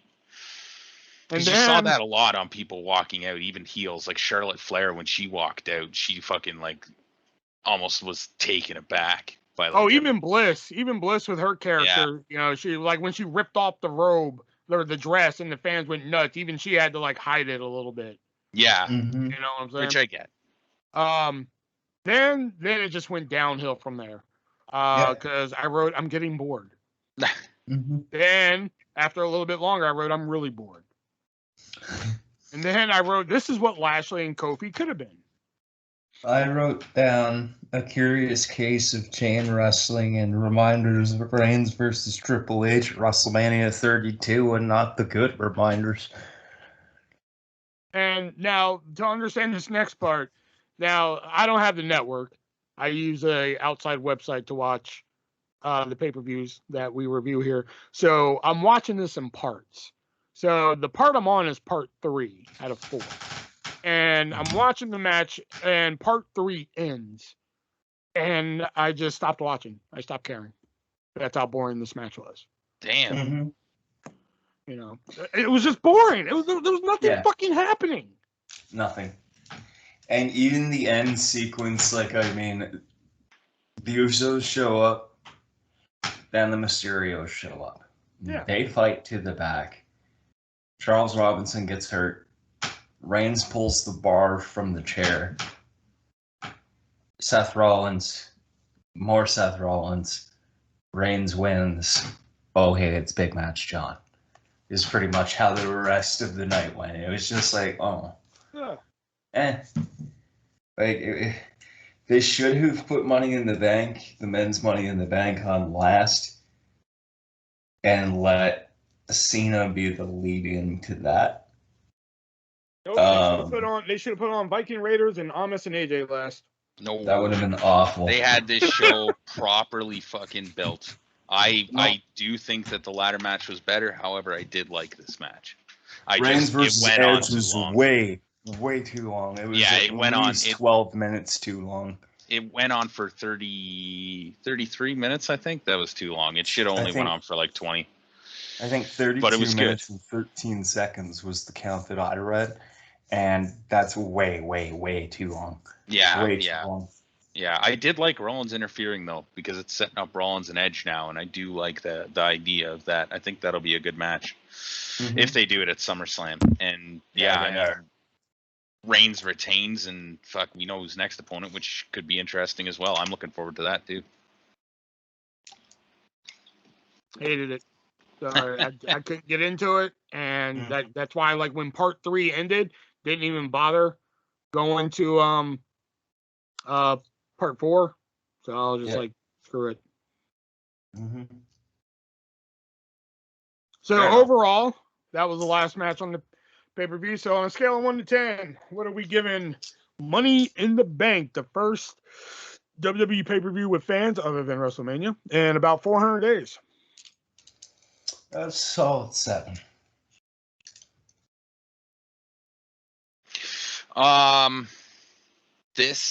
Since we've been doing this podcast, this is the best show I've seen for this podcast. With the women's match, I can't give it a 10. I can't give it a 9. I give it an 8. With me having to stop watching the main event because of how boring it is and because of how unbalanced I found the women's and men's Money in the Bank ladder matches, plus the squash of Kofi and Lashley. But I did like the tag team match. I was going to say 6 at first, but I really did like that tag team match. I'm going to say 7 too.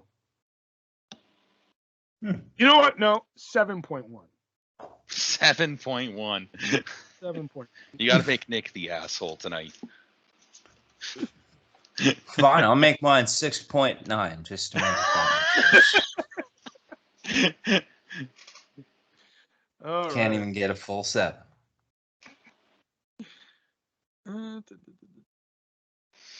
Okay, so that was our review of Money in the Bank, and now we're going to talk about our Sportster list of the week, where we look at our Sportster list. No, we're not going to do Sportster next. We're actually going to do our Wrestling Fact of the Week.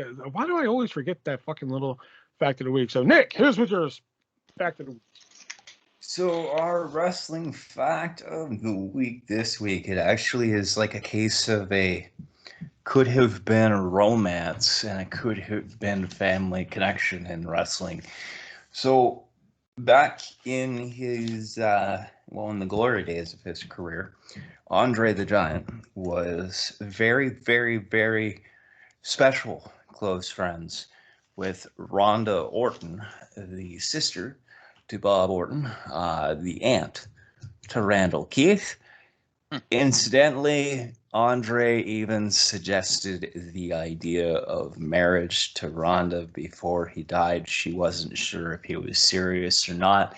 Tim White, the road manager for Andre the Giant, says he was serious and that, in fact, he would have married Rhonda Orton.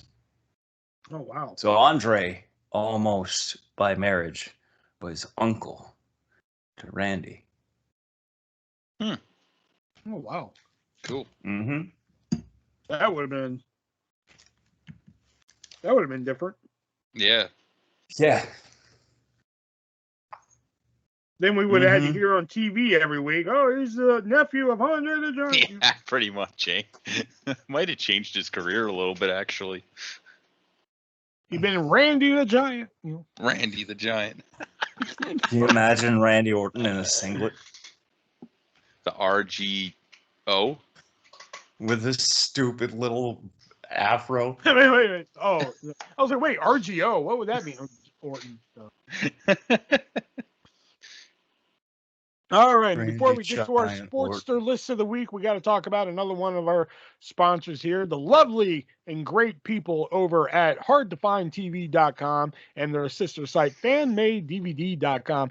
Fun fact about them, we've been pimping them out on this podcast, which, don't get me wrong, we love hardtofindtv.com and fanmadedvd.com, and we've been telling you to go use my checkout code ARTIST and save 15%. They just now made that coupon code for us. Yeah. Really? But they're hard to find, though. So if you go over to hardtofindtv.com or couldn't even FanMadeDVD, find themselves. Go over to fanmadedvd.com. They have literally thousands of TV shows that are, like Shelby said, hard to find on DVD or Blu-ray for that matter. And you can get those put on a DVD or Blu-ray for you at a nice, reasonable price. And you can get all sorts of television shows. I mean, the obscure shows. You can get shows that are out of print now, like Three's Company. Come and knock on their door over at hardtofindtv.com and fanmadedvd.com. Or fanmadedvd.com. And now, as of now, they are officially offering captions for their DVDs and Blu-rays. It does take a little bit longer to get your product, but with quality such as hardtofindtv.com and fanmadedvd.com, it is worth every moment of time and every single dollar that you spend. And they don't just do English subtitles. No, if you're like, hey, I need the Clueless TV show, but I need the captions in Australian, then they can do that for you at a reasonable price. And if that price just isn't reasonable enough for you, you can give them my checkout code ARTIST now, and it will save 15%. It didn't before, but now it will. And of course, if you go over there and look through the thousands of TV shows that they have and you don't find what you're looking for, you can email them and say, hey, I want this show right here. And they will find that for you, put it on a DVD or a Blu-ray for you for, again, a reasonable price. And you can still use my checkout code. And if for some reason at all, if you look through all their titles and you just can't find something that you want and they can't find it, well, like I like to say, if they don't have it, you don't need it. Now, if you go over to hardtofindtv.com, the only thing they accept is Amazon Pay. That's the only thing you can use. And another mistake that I've been making on this podcast, so I guess it worked out because they didn't have my coupon code till recently, and I've been pimping out that you can use PayPal on fanmadedvd.com. Well, that is actually incorrect. You cannot use PayPal on fanmadedvd.com. You can only use your credit card and Amazon Pay on fanmadedvd.com, but you can still use my checkout code ARTIST and save 15% on your entire purchase. So head on over there now. Let them know that Artist and Shubs and Nick from the Three-Way Dance podcast sent you. What would the Australian version of Three's Company be? I was waiting for somebody to say something on that, but like nobody did. I couldn't tell if you were just like random language or if you were like making a joke. They just smile and eat Vegemite sandwiches on the Australian version of Three's G'day, Company. mate. Come and knock on our door. Let's go fight a crocodile, mate. Like John Ritter. John Ritter says hello, but the captain say "Good day, mate." Perfect. All right. So our sports list of the week comes from Matthew Wilkinson, and it is 15 pay-per-views with the claim to be on WWE's Mount Rushmore. That's weird. On. Shelby's just like, okay, a little intrigued. Nick's just like, son of a bitch. So we got two different directions we're gonna go here. So again, these are like, they're not ranked in order, but I'll just say 15, 14 just for clarity's sake. But these are the ones that, like, if there was a Mount Rushmore of pay-per-views in WWE, these would be the ones that this guy believes should be on. You said 15? 15, yeah. Isn't there like 5 people on Mount Rushmore? Technically 4, but 4, okay. Yeah. All right, number 15, WrestleMania 3. Oh, overrated. Yeah, but it has your favorite match of all time. Yeah. It does, but it's still an overrated pay-per-view. I wouldn't say it's a Mount Rushmore. But you also have to give the argument that, like, it was one of the, like, for the time, it was groundbreaking, which is why. Yeah. I'll give it to that. Yeah, it was because of the groundbreaking nature, sure, but I still think that despite it has my favorite match ever, I think it's an overrated pay-per-view. But that's because I watched so much wrestling over the years that. This one I do have some qualms with, and that was number 14. Ironically, is WrestleMania 14. Nah. Interesting. I mean, it has. Sorry, go ahead. Austin versus Michaels in the main event, which started the quote-unquote Austin era. Also, Undertaker versus Kane in their first encounter. Cactus Jack and Chainsaw Charlie versus the New Age Outlaws. Triple H versus Owen Hart, and The Rock versus Ken Shamrock, to name a few. It was big for Rock too. That was his first WrestleMania with The Rock, right? Like, officially. Because the year before was him as fucking Rocky Johnson or whatever, wasn't it? Or, Rocky Maivia. Rocky Maivia, yeah, that's it. I knew I was talking about his dad. Yeah, I don't know. I guess when you're talking 15, it definitely wouldn't be on a Mount Rushmore of pay-per-views. But yeah, I wouldn't. All right, number 13 here, WrestleMania 21. For the star-making nature of Cena and Batista. Yeah, this was the coming out party Angle and Michaels. Coming out party of John Cena and Batista, plus Michaels and Angle, plus Rey Mysterio, Eddie Guerrero. The very first Money in the Bank match. Taker and Orton. This one has it says Undertaker versus Edge. That didn't happen at WrestleMania 21 there, Wilkinson. That was Undertaker and Orton, bud. Yeah. Don't forget Big Show versus Aki Bono. Yeah. Oh, yes. If you ever wanted some Big Show ass in your life, there you go. Everybody needs more Big Show ass. Exactly. No, I'm sorry. No, I'm sorry. You don't have to be sorry for that. All right, number 12, SummerSlam 92. Yeah. Oh, that one y'all agree on. Yeah, okay. But without looking it up, name another match from SummerSlam 92 other than Bulldog and Hart. I rest my case. British Bulldog. The $1 Million Man and Virgil. All right, that's on me. I set the bar too low. I haven't watched that one, actually. I need to watch it soon. This one, believe it or not, you would think me being a big defender of this division, I would be all for it, but I have some qualms with this one. That is Evolution. What are your qualms? I mean, Evolution was the first. Evolution was the first ever all women's pay-per-view. But Yeah. most of it, or some of it, I should say, was, hey, we're a nostalgia show too. Yeah. Well, I guess. It was like a showcase of the generations of women's wrestling. It wasn't. It could have been more, and I don't think it fits on an all-time great list because you kind of just said, here we have a showcase of the women's talent that is available that worked here. Mm-hmm. I mean, there were And some good so- matches. I mean, Becky Lynch and Charlotte Flair in the last women's standing match was good. The finish was stupid, but it was good. Baszler and Kairi Sane was pretty good. It was nice seeing Alicia Fox, who has been with the company for so long, get, you know, a little bit of a spotlight there. I don't think Nikki Bella and Ronda Rousey should have been the main event of that fucking pay-per-view. No. You know, which is probably one of my qualms with it there.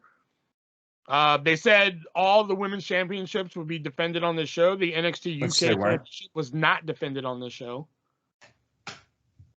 You know, so I mean, again, if we're looking at a 15-head Mount Rushmore pay-per-views, I don't think Evolution should be on there. Yeah, I agree. And I'm a big defender of the women's Evolution and shit like that. Mm-hmm. I mean, you just heard me bitch about it with Money in the Bank. You know? All right, number 10, WrestleMania 1. Yeah, I mean, it's got to be on there, right? Yeah. Yeah. They may not. In fact, you know, it you would may be. only remember. You may only remember the main event and maybe a couple other matches, but I mean, without it, probably we wouldn't be sitting here talking about shit right now. Yeah, Mhm. yeah. I mean, it We'd would probably be actually. sitting here making dick and fart jokes for about an hour. Well, I don't think we'd be sitting here at all. We wouldn't even know each other. Yeah, that's true too. Mm-hmm. It would be on an actual Mount Rushmore. You know, not this like weird fucking list of Mount Rushmore, but like you said, 4, it'd be on that Mount Rushmore. I think. It'd be on the forehead Mount Rushmore. Not Yes, the yeah, that's Got that's what I'm trying to say. Yeah. All right, number 9, WrestleMania 30. Ew. I guess. No. Uh, Not in terms of top 15. No.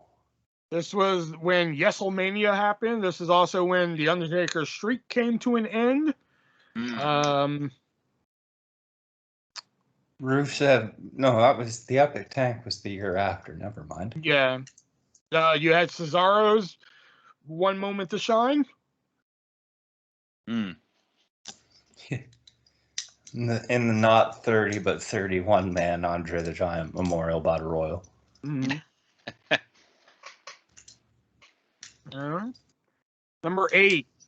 This one I don't know. I'm kind of in between on Royal Rumble 2000. Oh.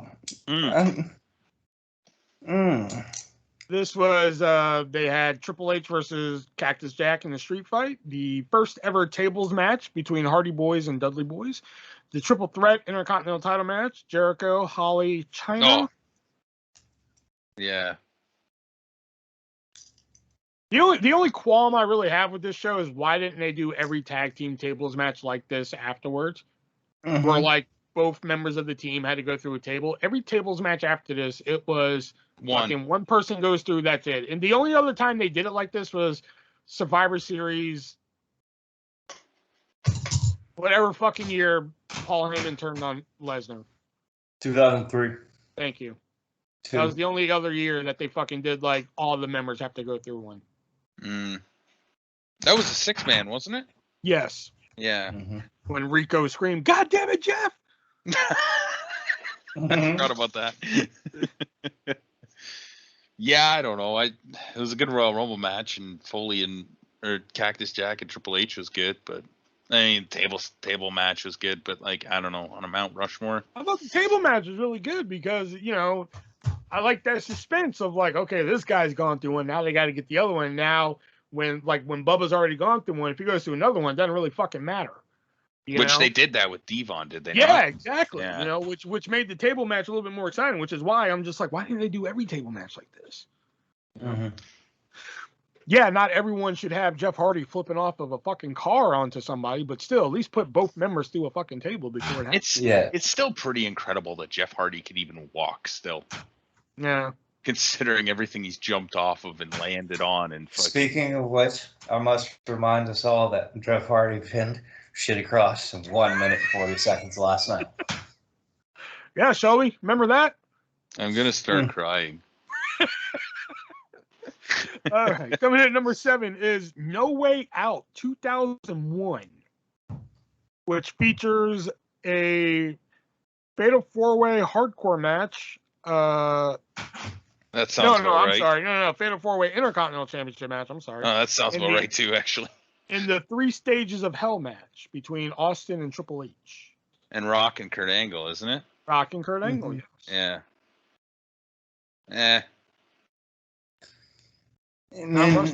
Sure. I don't know. It's kind of a bonkers list to begin with, because I'm not sure why you would put 15 on there. Yeah. Maybe they mean like these would be the 15 to choose from for the 4 heads. Maybe that's what he means. Well, if that's what he means, then I guess that's okay, but it's still weird. Yeah. Yeah. Number 6.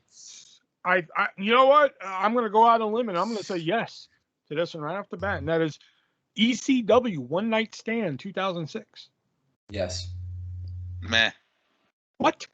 Yeah, you heard me. Meh. All right, you're both fired. So we're looking for 2 new guests. Or 2 new That's hosts. my 11th time getting fired. I'll be back next week. Yeah, but you got fired earlier for fucking I don't even remember what you got fired for now. So I got hired. That's why we get hired back. I'm fired again. You just forget. I can't remember why I fired you. So because you went and made a pizza during the fucking Raw Tag Team title match. That's what you remember you're still fired. If you're trying to fire me this time, then it basically cancels each other out. So I'm back. That's not how that works. Hey, 2 That's negatives. not how any of this works. Stop. 2 negatives. Wait. Oh, I got to. Okay, no, I do. I disagree with this one. My bad. Do you? Oh yeah, no. I thought this was 2005. Oh. It should be the first one, not the second one. But I understand why they would put the second one on there, because it was like, yeah. It should be the first one, but I understand the second one. Once I glanced at it, it said Sabu and Rey Mysterio had an underrated Extreme Rules match. I'm like, no, they didn't. And I was like, oh wait, yeah, they did. That was 2006. I'm thinking this is the first one. And I was just like, oh, definitely 2005. Yeah, definitely should. Number 5 is Unforgiven 2006. Oh, what was this one? Was this Cena and Angle? No, it was Cena and Edge. And wow, Trish's I really don't last match? Trish Stratus' last match. Ah. Supposedly her last match, even though she's wrestled like 47 times since, but whatever. I don't understand why this is on this list. Trish Stratus. And plus it also had DX battling Vince and Shane. Nope. That was the Hell in a Cell was fucking Vengeance with Big Plus Show. it had Kane versus Umaga. Umanga? Umanga. Yeah. Umanga. I think we can all agree on this one only because of the main event, and that is number 4, Money in the Bank 2011. Absolutely. Yeah. Did you say absolutely? Yes, I did, and it's been 10 years since Money in the Bank with CM Punk and his heist of the century. That might be on the actual Mount Rushmore. I think. Really, you think so? I think it'd be close at the very least. Mm-hmm. Number 3, SummerSlam 2002. The return of Shawn Michaels. Yeah. Nope. Oh, is that it? Yeah, that was his match with Triple H. Oh yeah, there it is. Unsanctioned match, Triple H. Yeah. Also, Brock versus Rock and Angle facing Mysterio in Mysterio's first pay-per-view. Mm. And also RVD battling Chris Benoit, which I remember that match. That's a great match. Yeah, I'm down. I like it. Yeah. Rob Van Dam versus the Killer, Chris Benoit. Again, another one that could probably be on the actual Mount Rushmore. This one I disagree with, believe it or not, even though there's a match on here I really like, and that is number 2, WrestleMania 19.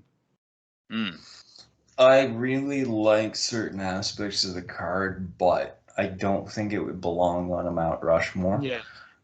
Like, I mean, if you're going to include, for example, Angle versus Brock Lesnar, I don't think that would count. Jericho versus Shawn Michaels, that was their first real one-on-one encounter.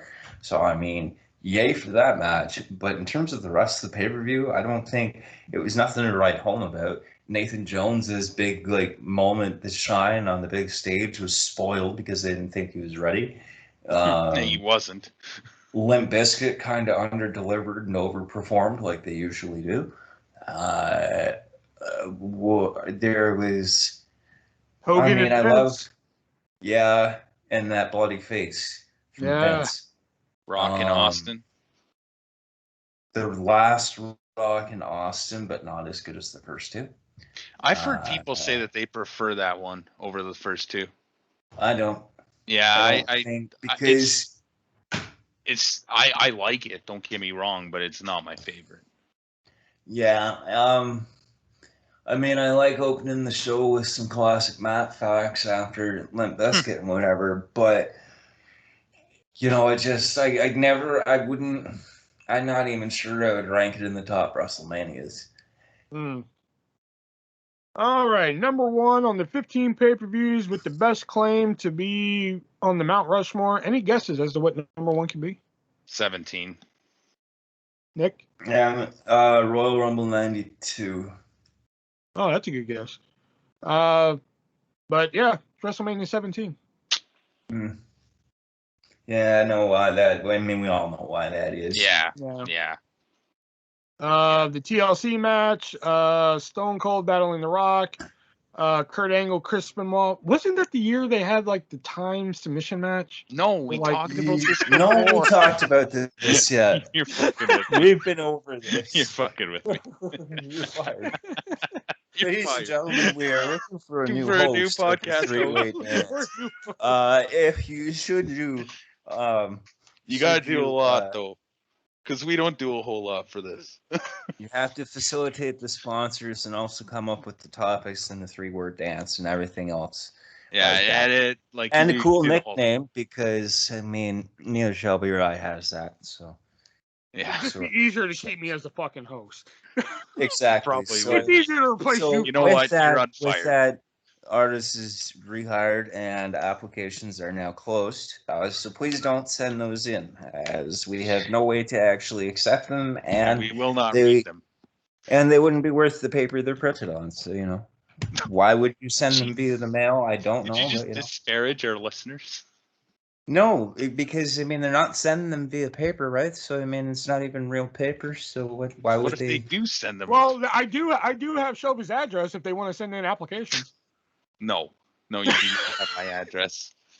So if you want to send in your application, send them to. Okay. All right, let's get on to our questions from our listeners here. And the first one here comes from the guy who left us that great Fatal 4-Way question last week, Michael Bowling. And he wrote to us, awesome episode, guys. Thanks for answering my question. The choices you guys made would definitely amazing. I think you'd be amazing. My next question is, who do you guys believe should have not only gotten a better push, but should have won a title that never ended up with a title? Can be any division that's both main roster and NXT. I saw this question and I was like, well, that's going to be a hard one. I better think on that. And I haven't thought on it at all. Main roster, Pirate Paul Burchill, NXT, Velveteen Dream. Velveteen Dream had a title. He didn't have the world title though. But didn't it just say title though? No, I'm thinking world title is what I'm thinking we're looking at. All right, we're just gonna say everybody. Shelby, I need a little bit more study from you. You know what Shelby, you know what you do when Shelby, almost everybody has had a title when you include the hardcore and the hardcore European and Eurocontinental and Intercontinental and US and tag team and women's tag and everything. So everybody's had titles. So for sake of making this so that it's acceptable that you didn't do any actual prep for it. We'll say that it is world title and now go. All right. Ron Killings. William Regal. As King Regal. As King Regal. Well, without his suspension, he was actually set to defeat Triple H at SummerSlam that year to become WWE champion. Yeah. I still think Pirate Paul Burchill because that was working. And they fucked it That up. would have been cool too. I liked Pirate Paul. I actually have a Jack's Pacific Pirate Paul Burchill action figure still. So you know. Oh man, that's sweet. He even has a velvet jacket. But the biggest missed opportunity they ever had was the Velveteen Dream.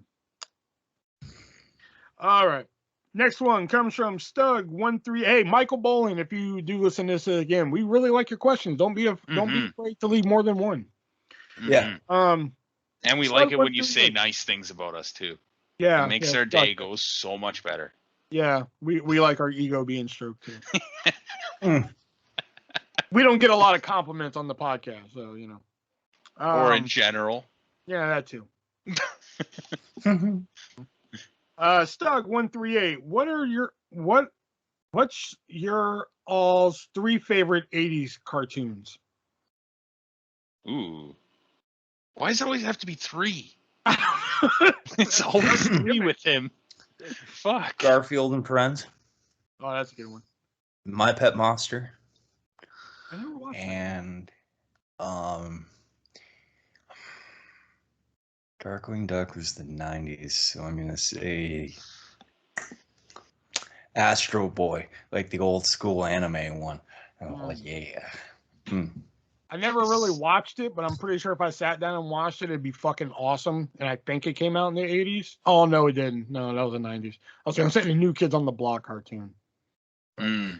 Honorable mention to Cartoon All-Stars to the Rescue, the after-school special that was put out on the cusp of like 89 to 90 with that Bush Sr. and his wife did the thing at the front of, and all the TV networks got together for like the first time ever besides like Live Aid. That's cool too. That reminds me of Ninja Turtles. Ninja Turtles would be one of mine. Yes. How did I forget that? Yeah, Ninja Turtles. Captain Planet. Captain Planet. Trying to think what other 80s cartoons were there, man. See, this is Future. The cartoon is good, and the Real Ghostbusters and Real Ghostbusters. That's a good one. All right. The Adventures of the Gummy Bears. It was on the Disney Afternoon, man. It was the first cartoon that aired on the Disney Afternoon. Dashing and Daring, Courageous and Carrie. I'm a 90s cartoon guy. Yeah, see, this is the hard thing for me. I was born in 91, so like I don't really know a whole lot of 80s cartoons other than like you said, Teenage Mutant Ninja Turtles. I fucking loved that. Yeah. But like in a half shell, Turtle Power. Like I watched a lot of Pokemon, Yu-Gi-Oh, fucking Digimon. Like I watched all that shit, and that was all like 90s and thousands. Oh man, Transformers. Yeah, I saw Beast Wars, but again, that was a 90s thing. G.I. Joe. He-Man and the Masters of the Universe. Speaking of which, Kofi's Skeletor gear was balling. I was like, I'm looking at it, I'm like, that blue and purple really reminds me of something. Wait. Oh, that's Skeletor. And yeah. And then Kofi lost, and I was like, oh, I know Kofi slam. Boo. Boo. All right, next one from Stuck138 is top 3 best Edge wrestling matches. Thank God he said wrestling matches, because I thought he was gonna have to talk about the Edge debates, and oh boy, I could talk on those for hours. What?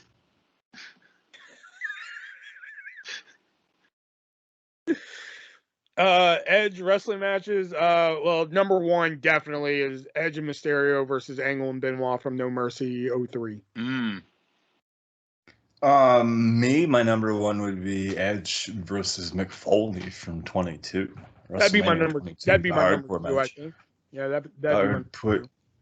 I would put number 2 as Edge, Foley, and Lita versus Tommy Dreamer, Terry Funk, and Beulah McGillicuddy. And then number 3, that Edge and Matt Hardy steel cage match. I think they had. What was that on a Raw? Or was that? Yeah, I think that was SummerSlam, Raw. wasn't They it? had that one. No, SummerSlam was a ladder. No, that was a No. one-on-one. Are you sure? SummerSlam was a one-on-one. Yeah. Yeah, What was SummerSlam was a SummerSlam? one-on-one. Backlash or whatever, or Unforgiven was a cage match. And then Unforgiven Raw was the was the cage. ladder match. Okay, so the cage match at Unforgiven, because Raw was the Loser League Town ladder match when Matt went to SmackDown. So yeah, the cage match from Unforgiven with Matt Hardy. I think number 2 would be the hardcore match, and I think my number 3 would be Edge versus Jorge Estrada as number 3, just because he broke that man's neck in his debut match and he still got over. Oh wow. Okay.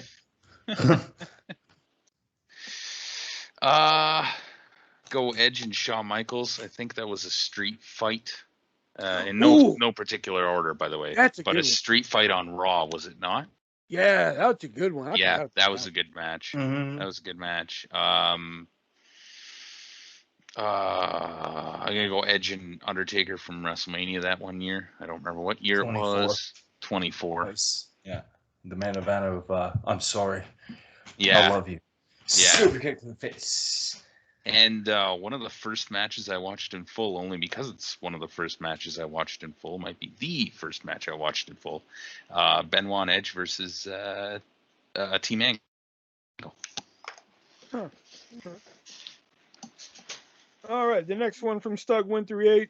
What do you all think about Freedom Pro Wrestling filing trademarks for names Summer Sizzler and Three-Way Dance? For those unaware, those are the names of several ECW events that took place in 1993 and 1995. All I got to say is Freedom Pro Wrestling better fucking come pay us. That's all I got to say. Yeah, I think we better get Stephen P. New on the phone.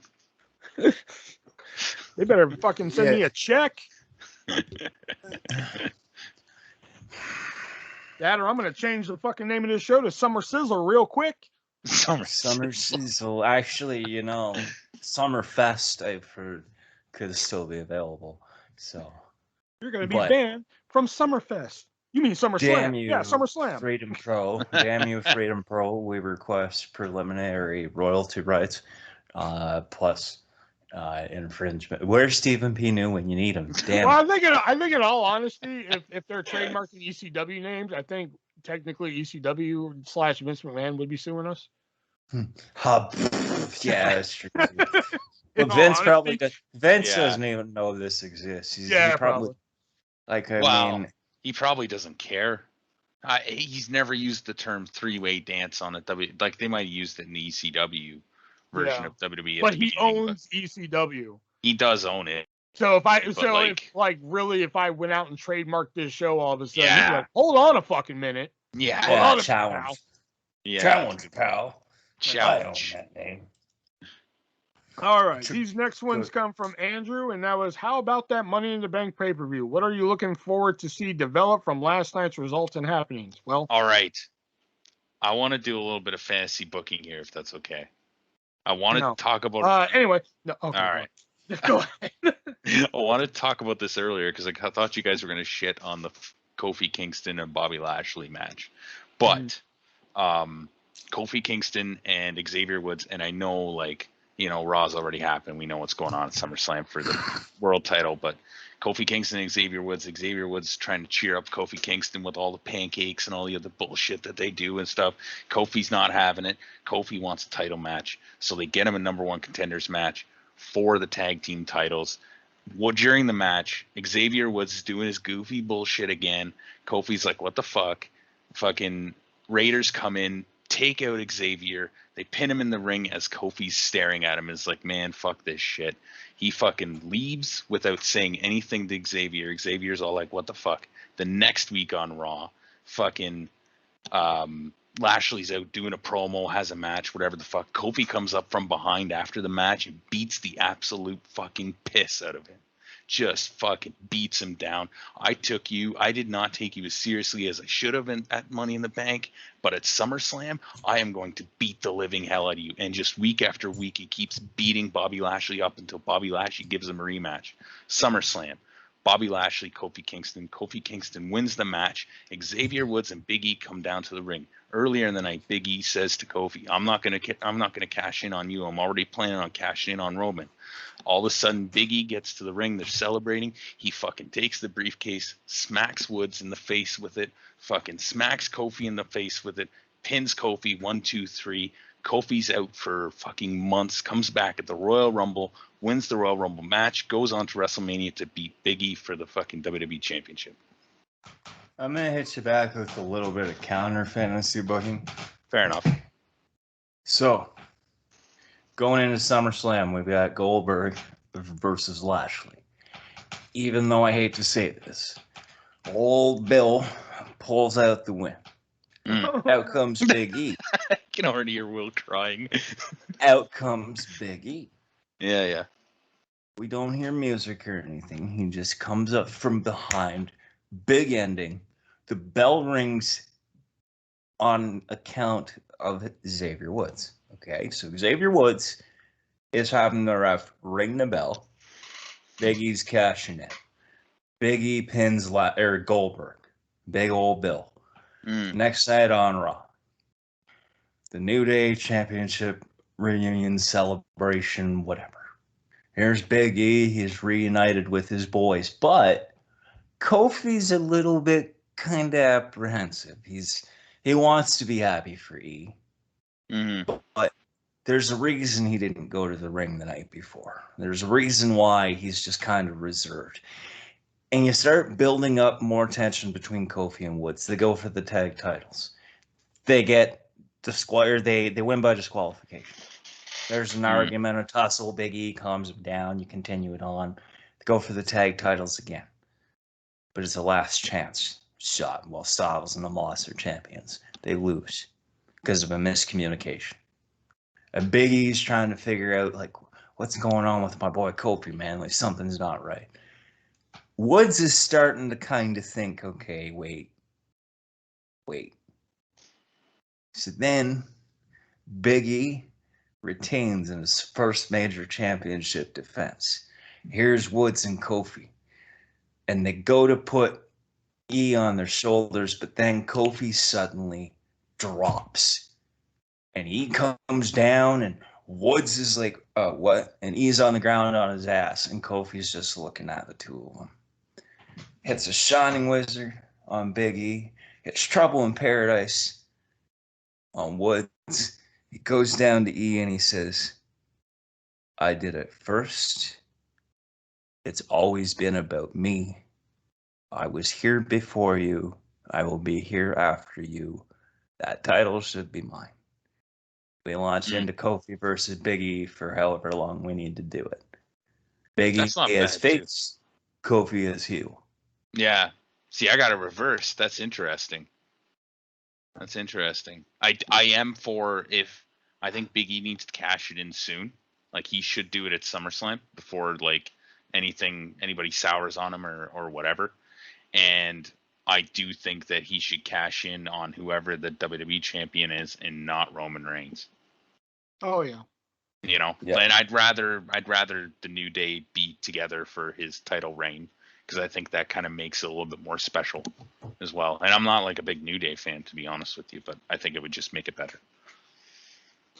Oh, okay. I don't know if that really answered his question, but no, there you go. The next one from Andrew here is favorite wrestling video games. It's usually just WWE games. I mean, there's other ones. TNA Impact made one that was like okay. Usually WWE games. Okay, smart ass. Yeah, you want to fucking be more specific with them?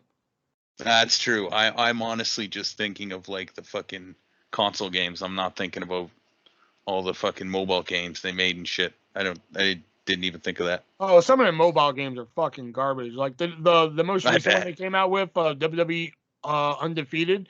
It was fun for about like fucking 2 days. And then I was like, fuck this game. I'm fucking over this fucking game. Yeah.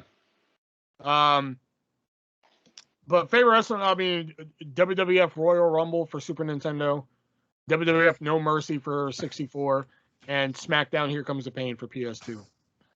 I'm gonna say, even though I know it's not a popular choice among the gaming community, WCW Mayhem for Nintendo 64.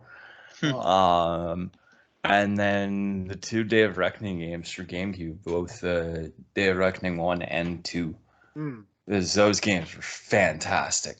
They came out with a mod of that, like you know, where you can put different shit in, and they came out with a mod where you can use WWE guys in an Ultimate X match and the Triple Cage match from Ready to Rumble in a Day of Reckoning mod. Really cool. Yeah, it's called Day of Reckoning: The Forbidden Door, DOR, Day of Reckoning. That Triple X match would be really fun. Yeah. Ultimate X. Ultimate X, sorry. I knew what I was trying to say. Well, yeah, if I've said it once, I've said it 1,000 times. If I had like $1 for every hour I've ever put into like SmackDown Here Comes the Pain, oh shit, I'd be down in the Bahamas with my new friends. Like, we wish you were there. Same with like No Mercy. I put a lot of time into fucking No Mercy. And probably like on the 4th position, I put WCW NWO Revenge. That's also a great game. I put a lot of time into them, but I'd probably say 2K17, Here Comes the Pain, and SmackDown vs. Raw, the original. Okay. All right. If you could have any living WWE/F legend or superstar over to watch a pay-per-view, which person and which pay-per-view are you choosing? Oh, this is a good Paul one, Heyman. too. Paul Heyman. And ECW Barely Legal, the first one. Huh. Okay. I'm going to roll a big fat blunt first. We're going to smoke it, and I'm going to say, all right, Paulie, tell me how this all came together.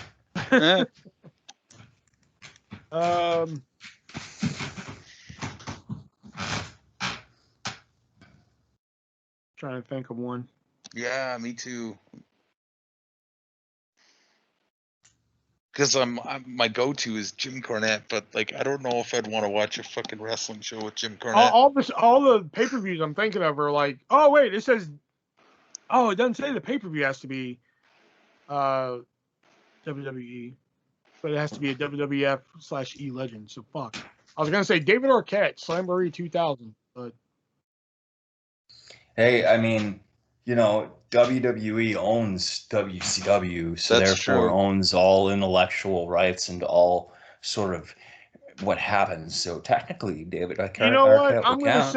I'm gonna go a little different. I'm gonna go Hulk Hogan, and I want to watch WCW Uncensored '96 with him and be like, what the fuck was this about? Like, what are the actual rules for this match? Well, you see, brother, I don't know, brother. 3 hours go by, and he's just like, you know, brother, I still don't like know. we just watched the whole show, and we converse, and then we get to the Tower of Doom match, and I'm like, Hulk, what were the actual rules for this match? Well, let me tell you something, artist. I don't really know. But brother, yeah, I still don't know. Oh man, this is so hard. That's what she said. Yeah.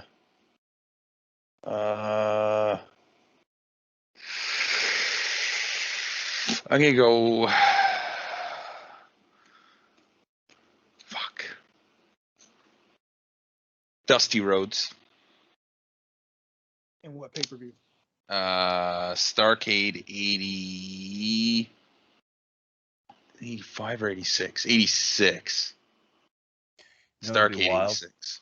It'd be wild if you said Dusty Rhodes, the AEW All Out or All In.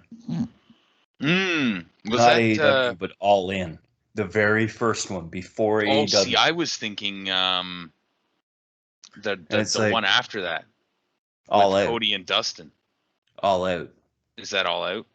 Yeah, that was the first All Out. Yeah, I could see that too. That'd be wild. So Dusty, what if I told you that it said living though? Wait. Oh, yeah. Did it say living? Oh, yep. Okay, my bad. I missed that. Then I'll say Ric Flair at Starrcade 83. Okay. Cool. Just to make it quick. Otherwise, I'll be sitting here for 5 more minutes. Have you? Andrew also asked, have you ever met any wrestling legends or superstars in real life? Nick? Mm-hmm. I met Road Warrior Animal in August of 2015. I got to actually try on his shoulder pads. Cool. And the cool thing about that was it was like the Chicago ones with like the paint and stuff.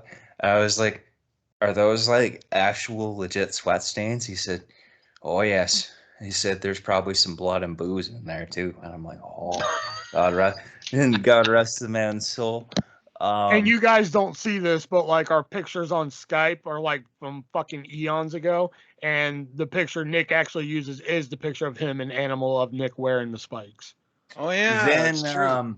I also so 2017, that April, I met the $1 Million Man and held a replica of the $1 Million Championship, as the real one is locked in Vince McMahon's personal safe in his office at Titan Towers. Wow. And I have also met Mick Foley, where he signed my, well, one of a kind to him. There's probably a couple more out there, but it was the only one that he had ever seen. An upside down backwards copy of the Hardcore Diaries. So it was printed. So the cover was printed. So the book itself, when you open the front cover, it's the back of the book and it's upside down. So you have to flip the book upside down and over and backwards in order to read it. Hardcore Diaries, great book, by the way. Yeah. Are you forgetting somebody, Nick? Oh, and I also met Renee Paquette. Yeah, I meant, or Renee Moxley, or whatever you want to call her. I met her. Are you forgetting anybody else? Yes. Who? Who else did I don't know. Scott Steiner? Oh, yeah, I talked to Scott Steiner at AT&T. Yeah, he told me to fuck myself. I asked him for the last 4 of his social, and he told me to fuck myself and hung up. We needed account verification. I'm sorry. Oh my God. So, you meet any wrestlers in real life? No. I almost met Trish Stratus. I was at Comic-Con one year, and she was there. But I'm a very... I don't like standing in lines for long periods of time. I fucking hate it. So I kept like circling back, and eventually there was just no line and no Trish Stratus, so I lost that one.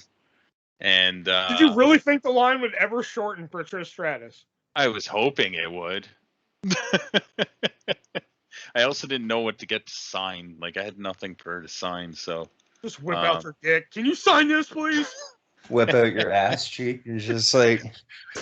right there. Security. I actually met a long time ago when I was a kid. I actually met Nikita Koloff. Oh, wow. That's cool. That is cool. Yeah. I was like very young, when I still thought wrestling was, Well, fuck, he would have been like... I mean, he was in the 80s, like early 90s, maybe? Yeah, like it was after I discovered him on tapes when he was feuding with Sting and shit. So like I remember asking him like, why did you attack Sting? And he was like, because he made fun of my hair. And the fucker was bald. He was a really good promo for like somebody who, I don't know how well of English he spoke, but from his promos it didn't sound like he spoke very good English. And he just screams like the whole time. Magnum TA. That was fucking great. And I have over the phone, you guys remember I interviewed Chris Masters one time. That was a fucking ordeal. And I have interviewed Booker T one time for his one of the publication companies that I did review work for. They sent me a copy of his first book, which, okay, cool, awesome. When he did his second book for the same company, they emailed me and said, hey, would you also like to do an interview with Booker T? I was like, yeah, the fuck I do, And the story with that is, I had to do like a weird kooky setup to get the recording for that. And what happened was, the interview was like 20 minutes long, and the first like 12 minutes of it didn't record. I don't know why, but it just didn't record. And I had to contact the people and say like, hey, it didn't record. Is there any way I can get Booker again for like 10 more minutes? And Booker was nice enough to be like, yeah, I got you, man. He came back in, and we actually just re-recorded the first half of the interview and shit. It was really cool. Nice. All right. Unlike Eugene. Fuck Eugene. That no-showing fucking bastard. When are you all meeting up in real life and attending a wrestling event together? Well, seeing how these two cats live in Canada, that might be a long ways off. But I think Nick and Shelby actually have an interesting story to share. Okay. Yeah. So Nick will tell it better. Well, let me see if I can get to how I can tell this quick. So, 3 years ago this fall, I was involved as a pedestrian in a motor vehicle collision at a crosswalk. A couple weeks later, while I was recovering in hospital, Shelby walks into my hospital room. Next couple months go by, we decide we're going to take over in Toronto. We got tickets. And we were at NXT TakeOver Toronto 2 in 2019. And actually, you can find us on the WWE Network. If you go look for TakeOver Toronto 2, there's certain snippets where you can see the backs of our heads. And you can see the back of my sign. And you can also see my pink Dolph Ziggler t-shirt. Because, yes, contrary to the popular belief over at WWEshop.com, where they don't currently sell Dolph Ziggler merchandise, I do still have my "It's Not Showing Off If You Back It Up" t-shirt.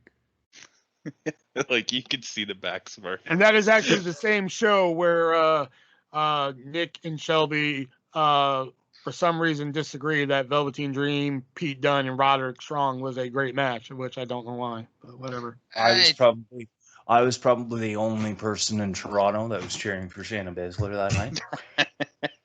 You're probably the only person that cheers for. Although, well, I can't say that. I was about to say you're probably the only person who cheers for regardless. But after Monday night, you're not. Mm-hmm. They were chanting for her on Monday. I gotta give you that. That's right. Do you? And the last one from Andrew here. Do you guys watch or have you watched Pro Wrestling Noah? No. No. Okay. Sorry. Stug138. What are your top 3 John Cena? No, I'm kidding. What do you think about John Cena returning to WWE, and do you think he has a chance at a SummerSlam title? Do we think he has a chance at winning at SummerSlam? No. No. Okay. And he shouldn't. Yeah. Yeah. And Stug went a different direction with this one, and that is most expensive restaurant you all have ever eaten at, and what did you eat, and how much was it?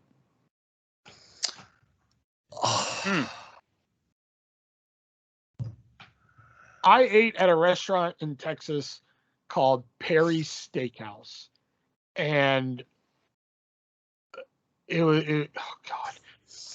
Honestly, it was like, I'm a fucking very picky eater to begin with. So, like, I ended up ordering something that, like, I think it was, like, shrimp with fries. I don't even eat shrimp. So, like, I ended up paying, like, fucking $22 for French fries. Because, like, everything on this menu was, like, so fucking bougie and shit. It was like, well, this is a pan-seared fucking salmon with mayonnaise. And I'm like, what the fuck, mayonnaise? What the fuck? I don't eat this shit. I mean, like, I like, fish and stuff, but, like, why do you gotta slather it in mayonnaise? And, like, it was one of the worst restaurants I've ever been to. And I've told my family, I was like, if we ever go to a place like this again, I'll kill every single one of you at the table. On that note. I went to Boston Pizza is the name of the place, and they once offered, it was called the Pizza Burger, and it was like $19, and it was literally like a slab of hamburger with a pizza wrapped around it, and they throw it in a deep fryer, and then they give it to you with some pepperoni on top. And it's basically like, those were your most expensive? Both of you? Dude, when you have food allergies, it kind of makes all those fancy, like 5-star high-end restaurants, besides the fact that you can't afford it, it kind of makes them like null and void anyway. So Dude, that sounds like the most delicious thing I've ever fucking heard of. I've seen the Boston Pizza guy on the Canadian Shark Tank, aka Dragon's Den, and that fucking thing, man, no wonder that guy's a shark or a dragon, whatever. Jim. Boston Pizza's fucking huge in Canada. There's so fucking many of them. I would have to say mine would have been a steakhouse in Ottawa that I went to once. I had a gift certificate worth like $100 from contracting company. So my buddy and I went there for lunch, and we got some good steaks. I'm a big steak guy. Got some good beer to drink it down with, and I think the total bill for two of us was $130. I haven't even paid that much for two people on a date. Damn. It was a steakhouse, and keep in mind I had $100 coupon. Otherwise, my buddy and I wouldn't have been going there. And ladies, if you're listening, hey, wait a minute, I prefer cost effective. Wait, time out. The buddy that you took there for $130. No, steak it wasn't. Dinner, It wasn't. I knew where you were going. I knew you were going, and no, it wasn't. It wasn't Lunchbox? No. It was another buddy of ours. He's a lumberjack. So you're a manly man's man, huh? He's a man, such a manly man's man. Hell yeah. Shelby mentioned he's a steak guy, and I wanna throw this idea at you while we're on the air here. But real big at like fairs and shit like that is food on a stick. That's real big and everything. But would you guys okay, you're walking around a fair and everything, people are getting food on a stick, corn on a stick, whatever. If y'all saw a booth that said steak on a steak, would that steak on a steak? So you're just carrying around this greasy old steak made yeah, out but of bear? But it's like on a wooden steak. Steak spelled S-T-A-K-E. That's brilliant. Yeah. Oh, okay. Brilliant. I mean, I would a little totally intrigued. I would be all over it for the I wouldn't be wordplay. expecting a fucking medium rare fucking steak, but I'd be intrigued. It's gonna be like that $2 steak that JR talks about. But oh no, it's not gonna be a $2 steak. So coming soon to a fair near you, Artist's steak on a steak. Steak on a steak. Patent pending. All right. And the last question here comes from a new listener, I believe, Lad. Nice. Do you guys believe in conspiracy theories like 9/11, etc.? Would be interesting to hear your guys' thoughts. To a point. That's a rabbit hole that I once certain things I was interested in getting into, but at the same time, it's not something that interests me as much anymore, simply because of everything that happens on a daily basis. Now I feel like it's more important than looking back at something that may or may not have happened on a may or may not have basis. Like, I mean, you know what I mean? Like, I mean, I just don't see the point in looking into potentials for theories anymore. Like, I mean, there's certain things that, like the 9/11 conspiracy, and there's certain things that at a time I bought into, but as time has gone on, I'm just like, I don't really need to buy into this anymore, because there's so much more that would have factored in had it been an actual legitimate conspiracy. Yeah, because we a couple of weeks ago we were talking conspiracy theories on my live show, and two of them that popped up was, of course, 9/11 and how I believe. Are y'all familiar with the term false flag? Yeah. No. So false flag means basically the government did 9/11 in a means to blame it on somebody so they could go to war with that country. Oh, so it's what's the term? There's another term for that too. Yeah, false flag. No, another term. There's two terms. Isn't that kind? Oh fuck, I can't think of it. Anyways, go on. And the other one that we got kind of heated about, I wouldn't say heated, but one that we talked about was, at first I thought it was kind of bullshit. Oh, Scapegoat. Yeah. Okay. Yeah. And was you guys remember the Sandy Hook shooting? Yeah. I honestly think that didn't happen. Okay. And my whole theory with that is because, now listen, let me state that we're gonna go a little off the rails here because of the question, but I in no way want to see little children be shot. In no way whatsoever. I don't think anybody wants to see that unless you're just sick and demented. But they have not released a single frame of footage from that day. They won't even release the footage of the guy getting into the school. And that's where my whole crux comes from on that. You know? Yeah, I can understand that. I can understand that. I mean, I don't know enough about the actual event to really. I mean, and that's another thing with conspiracy theories and things. There's certain ones I don't know enough about to validate the question of if I think it is or not with or responsibly, because I haven't done my research adequately enough to support that. Yeah, I heard. All right, and that was the last of our questions here. Now we move on to our vintage pick of the week, which is usually a show, a pay-per-view, a segment, a promo, whatever we think that you should go check out or something like that. So, Nick, what is your vintage pick of the week? Tag team turmoil from Backlash 2005 when Hurricane and Rosie won the World Tag Team Championship. Yeah. Feel-good moment. A feel-good moment versus the bullshit with Nikki Cross, for fuck's sakes. You're really butthurt about that one. Liv Morgan should have won. I mean,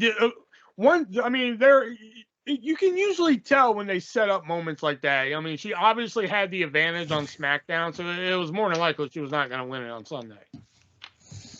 Money in the Bank is always a different kind of situation, though. Whatever. All right, Shelby, what 80s match or show are we watching this week? So I asked you a couple weeks ago how old a match had to be a vintage pick of the week. Yeah. And you said that there technically isn't an age limit, like it could be anything. So I didn't really have anything this week because I haven't watched a lot of wrestling. However, the match that I was talking about is from NWA Power from 3 weeks ago, I believe. It's a triple threat match where Chris Adonis actually wins the number one contenders wins to face JTG for that championship. And the way that this triple threat match was built was pretty incredible. His partner was one of his opponents, and him and his partner would take out the other guy. They would just get him out of there, and then they'd go at wrestling. And there's one point where I think Adonis is in a headlock, and he can see that the other opponent's coming up. So he's like, hey, look over there. So they both like he lets go of the headlock, and they both go over and attack this guy, make sure he can't be a part of it. And the finish on this was just incredible too. Chris Adonis tells his partner to go up to the top rope, and as his partner's climbing up to the top rope, he fucking pins the guy in the middle of the ring. Just fucking incredible. I love the way that triple threat match was built. Okay. Oh, yeah, that vintage peak from the long time ago, a few weeks ago. I got nothing for this week. I apologize. Back in the way before. The way back. Let's get in the way back machine. All the way back for the NWA. Power. Mine actually comes from Lucha Underground. And it is probably one of the most violent fucking matches I've ever watched in Lucha Underground, and that is the Hell of War 2 out of 3 falls match between Killshot, aka Swerve Scott now, versus Dante Fox. This is probably one of the most brutal matches that fucking Lucha Underground ever fucking put on. And if you haven't seen it, please go look it up and watch it. It's just fucking brutal. I mean, glass tables.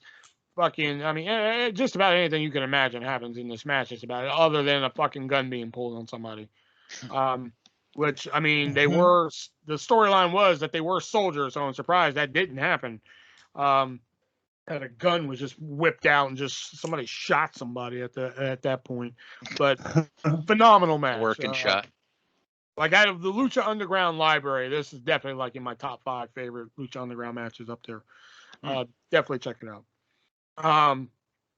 And also, speaking of matches, if you're listening to this and haven't subscribed to the Three Way Dance channel, where I upload the older episodes, some clips and little things here and there, go check out the Three Way Dance versus our favorite wrestlers over there going right now, where we each take on our favorite wrestlers via the miracle that is Wrestling Revolution.